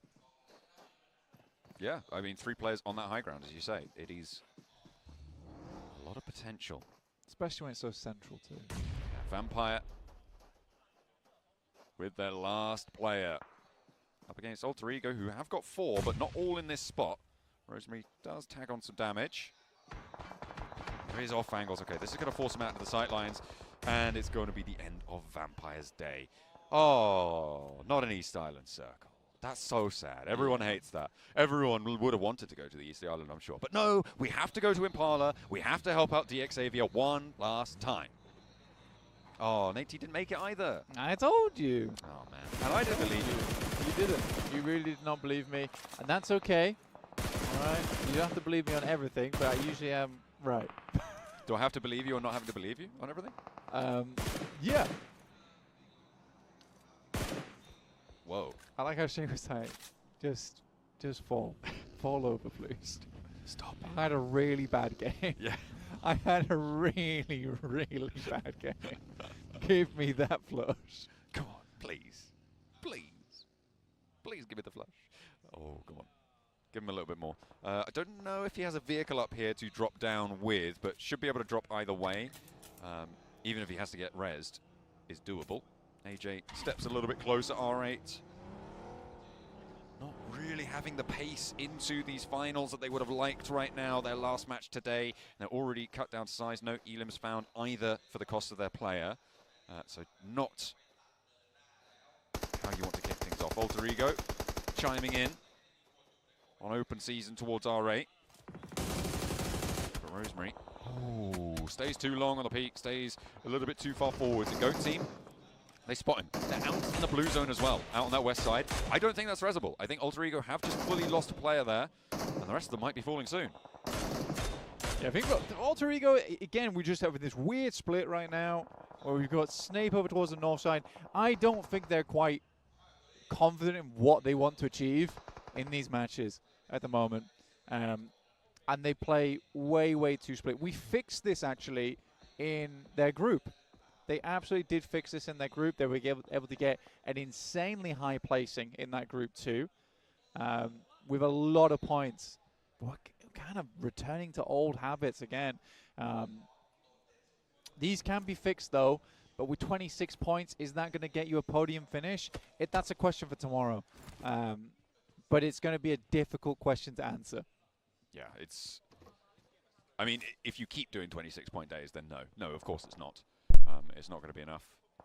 The question is, can you have that stand up from that position? Do you have enough room to be thinking about putting, you know, close to 70, 80-point days on the board? Because that's what it needs to find a comeback, right, from that sort of level towards the top of the tables. You need to make it up over to that level. Breaking 100 puts you in the contest, right, over 2 days. Breaking 50 today, that puts you in the contest. Getting high 40s, okay. You're starting to get a little bit risky with it, but anything over 60, you're very happy in terms of your competition for the top spots. Oh yeah, I mean the 60 points is actually phenomenally good. For DXA being on 54 here, that's very, very nice. I think a lot of teams underneath them, because they are down to 3, they'd love them to go out early, but with that spot they've got in the high ground, it's like they're going to live out for a while. And I quite like that maneuver from them. They saw how close they were to that 60, 70 pointer. If they just get themselves 10 points off the back of this game, they put themselves in really good stead. And that's what can happen once you start to build up a points base, right? A points foundation, is that towards the end of days, you can start to relax things. Rather than having to push out, get a load of points, you can pull it all the way back, get an average of 10, and be very happy with your result at the end of the day. You don't have to pull what currently DRX have to do, which is where they're still pushing, because they need to hit another 20-point game to really set themselves up in good stead. I mean, I've said this before, right? If you want to increase your scoring, you're playing an 18-match set. Sure, you can get 18 more points in one game, and that will really bump your score up. Or you could do exactly the same impact by getting 1 more point in 18 games. And so finding those little extras, those little top-ups are really important. Alter Ego try and make their way in, but they do just get pulled apart there. They are now down very, very low. Mad Bulls probably losing Tuluka here as well. We're going to an Impala Circle, Blank. We're going to an Impala Circle. It looks fairly likely that we're going to end up in the town, but it could go down to DXavier's Mountain. It could do. I do think Impala Circles horrid at the best of times. Yeah. So unenjoyable to traverse through. And it really does feel like we're sort of with this big old grandfather clock just counting down until DEFCON 5 when we get through to the central area where teams are just struggling to move their way in. You get across that road and you get blitzed. It is painful. Absolutely. We're nearly at the end of our first day. We'll be a third of the way through our tournament after this game. The only team to get an elim so far on DXavier for this match. Looks for the lineup towards APG. Just about one cover. Yeah, Paragin, a little bit difficult to find any value off the back of this so far. It will probably start to bear fruit a little bit more once we get an eastern or a southeastern shift on the circle. But right now it's tough. Right now it's very, very tough. Go in a good position. I'd be quite happy to see Go do some good here, but DRX, one player, looking over towards Reefus. Ooh. I hear the desk oohing and erring over there as well. Bit of a horror game. Yeah, I mean, it really is. It will be. Oh, he peeked up there. So easy. I don't know if Reefus clocked it. Kaisei could really pop this one off, right? If he starts taking shots or like gets a little bit too bold, bait Reefus over. We've seen a lot of overpeaks here. Yeah, this is it's diligent from Reefus. I'll give him that. Continuing to watch this angle. He's kind of playing Five Nights at Freddy's at the moment. Just making shots at keep eyes on everything. Is that Markiplier? No. That's the only person I know who play. I'm really lacking on that, on the lore from that, but Reefus does step up and Kaisei does go down. So easy still. Silent as a statue. Okay, but did you check the second guy? That's who you're going to be really worried about. What? Okay. He did check the second guy. He checked the second guy. The second guy got checked right there. Okay, APG able to get rid of the threat on the mountaintop. And they're up to 4 elims now, Blank. They did lose Yol a lot earlier on, but they managed to move in towards the mountain. That's big experience. Big experience from APG that makes that happen. It's similar to how Regnum Kai were able to spot out Thunder Talk on that Arangel game. You really do have to do your due diligence inside of these matches. And often it pays off with 2 elims there, at least for APG. And it does cut DRX short in terms of the chaser just behind them. Currently now in 3rd place with APG jumping into 2nd. Kara losing CEO and their match. And, well, it's really horrible. They did lose the match. They're not playing anymore, are they? That's true. No points. No, you're right. You're right. Nil point. You are correct. Just the way you said it. Yeah, well, you know. We're at the end of the day. It's the way they played it, actually. Yeah. There's no 7th match. Yeah. There's no 7th match. Looks like they didn't know that. There is tomorrow. Just in case people no, there is confused. a 7th match. Yeah. No, it is tomorrow. Yeah. Don't worry. We aren't just finishing now. No. For vibes. Yeah, we're just making sure that that didn't come across as a miscommunication. Okay. Thank you. Thank you for clarifying. Yeah, you're welcome. Team Flash as 2. Just there isn't going to be a 7th match. Trying. Not right, but like late. But like not later. Right, but like later. But like tomorrow. Hopefully Thunder Talk will be there, because right now it's looking less and less likely they're going to be in the rest of this one. They do have King on the inside of Impala. Well, inside just about in Impala. So they have managed to cross one, but that will be all they'll see. But later. But later. Yeah. But later. But later. But we do. But tomorrow. Yeah. So you know today? Yeah, so you know today, right? But tomorrow. Yeah, but like if you like wait for one more day, then it'll be tomorrow, and then the match will be number 7, but it'll be the first, but only that for tomorrow. So yeah. Cool. I felt like that's probably a nicer thing to say than just watching Sighting getting peppered right now. Yeah, I was trying to stay away from that. He's trying to stay away from the bullets, but it's not working too well. We've been on this 3x angle for the last 2 minutes, which is fair enough to the observers, because this is why I don't like Impala, because nothing ever happens. And then it all happens immediately. And that will be the case. Probably moving in towards Circle 7. We have 12 teams remaining, Blank. We are 24 minutes in. Oh, it's such a boring... Oh, it will be exciting for 30 seconds. Because right now this lobby there's is... no reason for anyone to move. Actually, we're filling time for the next 3 minutes. Blank, this lobby is already exciting because we don't have sighting anymore. It is exciting. So true. So true. Well done. There you go. That's some good wordplay from you. You are right.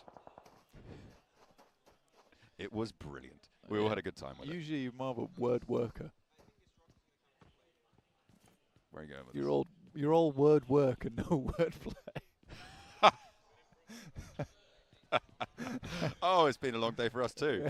We are going to be heading into Impala. I'll tell you, nothing ever happens. It's finally we get a little bit of excitement with this circle. This circle is nicer. Does mean Goat has to move.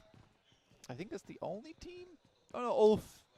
The solo. Oh yeah, Alter Ego as well as APG. Yeah, I'm just missing those. Kind of DXavier as well. Zoomed in on my map feed. It's a regroup. Okay. Yeah. Not a full move. Yeah. Not a full move. Anyway, let's. Analyzing this circle a little bit more because it does bear merit is that DXavier likely in the near future is going to have to drop down either on the north side or down on the west. They could hit up the southern buildings here, which wouldn't be a bad idea, but you would have to fight up against D+, which is slightly hard. Also for D+, this is a ginormous game. This is a ginormous game for D+. It's a really good chance to get quite a few eliminations, get yourself a chicken dinner. I think if they get themselves up towards the middle of the pack, there is hope for tomorrow. I don't know why Doc just went down. He was trying to reverse a vehicle or something, maybe climb up in the vehicle to the top of the hill. But APG, that was a completely unforced knock and flush. Coming through for that one. And APG will be playing on us too. They're going to have to drop down. They do not have an option. Fortunately, D+ not really watching this angle. Solus might catch them though. As they try and drop down, they will start to cross into sight lines. Teams will start to take shots. Blank. We're into minute 27 now. And there's still 11 teams alive. It's a good wrap from Goat as well, by the way. It's a nice wrap from Goat. That's on the southwest side. They were at the back of the queue here, but they're able to get in. Not too much shots taken back towards them because the team that would be holding them out is King, and he is a solo there from Thunder Talk. And there's no team that is across the road either. So everyone was able to make a pretty astute rotation into this one, which is what you would expect at Pmgc. So I'm happy to see that. Point denial coming through from Ulf. Yeah, he burns himself out there. Not going to be allowed, but the knock sent back over towards, that is APG. Reefer's actually getting flushed by DXavier, who will have to leave their high ground now for Shawsies on that east side. They're going to have to drop down. And finally, teams are going to start to take the tumble. And rightly so, because at stage 8, and nobody's told them, it seems, that there's supposed to be single-digit team numbers at this stage. I mean, I know. Come on! 10 teams remaining here. What are you doing? Is kind of silly, but I don't mind it too much. It's quite exciting. Quite exciting. We're going to see if DXavier can make this cross down. I think it's going to be very hard for them to make it happen. Where do they really go here? They'd have to crash into the Flash. But the Flash, you can see there, they're pulling pins on grenades and putting pins back in grenades. They are very prepped and ready for this kind of play from DXavier. They will know that a team's playing on top of the mountain as well. But an interesting maneuver from Mad Bulls, trying to get further in here under the preamble that a lot of the teams on the eastern side are going to have to move. Alpha 7's got a tough approach ahead of them. They can't really make this cross either whilst DXavier's up here on the eastern side, John. I mean, it is DXavier who probably are going to have to move first. Alpha 7 can hunker down. But I think DXavier just crash onto Alpha 7. I don't know if they have too many other options at this stage. I mean, you could do the Flash. You could do the Flash. Oh, could potentially as well. Thunder Talk, last player standing. King, he's been alive for a while. Goat, yet to breach the building. They haven't spotted him, but he certainly knows about them. Waiting for them to jump on in. Oh, I think they've spotted him now. No, they haven't. He doesn't know. Is he going to jump in through a window? He's waiting for the Vault. King is holding his time, biding his time here, holding his nerve. Killer Joe, step in. Get him. Okay, there we go. King's like, nah, we're just going in for it now. We're going for the fight. Steps in for more, but won't be able to find the second. Will fall. but at the cost of one, Goat can't march forwards as effectively. Now it's go time. Blank a big nade from the high No, ground. it's not a big grenade. Oh, wait, not. No, it's a terrible grenade. It's a tiny little grenade.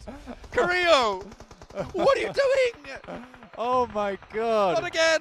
Carrillo catches the nade like a seal on his nose.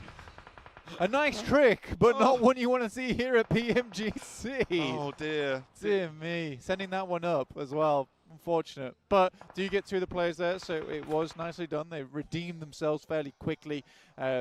King is dethroned from inside the building, but I'm glad at least he was able to find the one knock and a flush. Goat can't really get Kraken back up again, back in the blue ocean for him.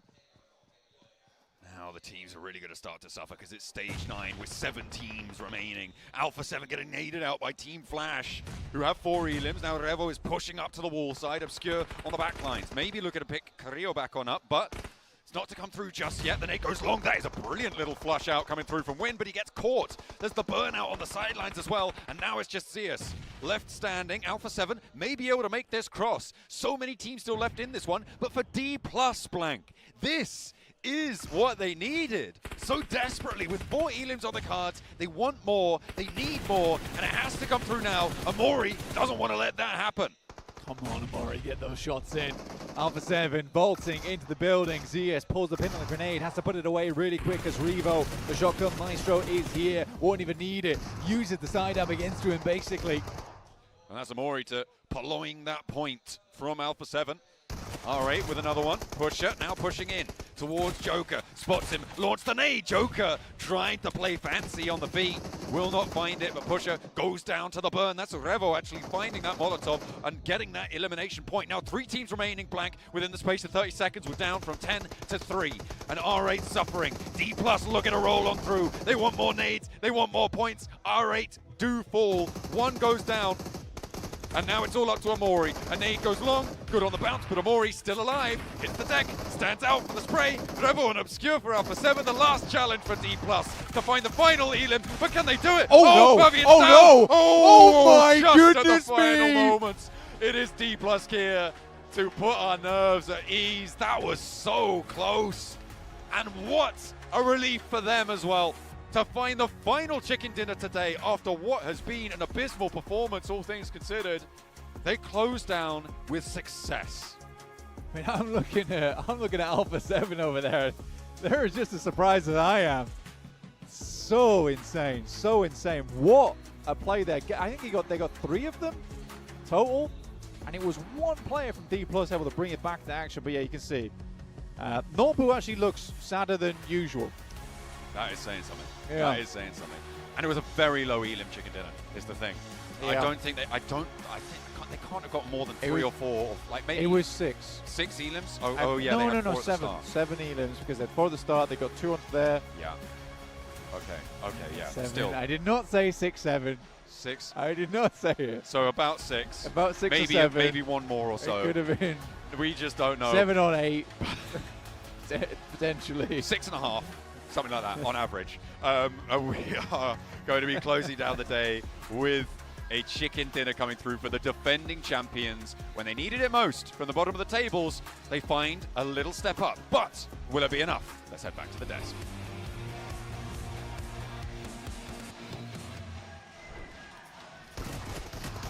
Man, a sigh of relief indeed. Our 2024 champions have been in trouble all day long, but finally here in the last match, they put something on the board. In the weirdest way possible. In a city finish, D+ are like, we got this.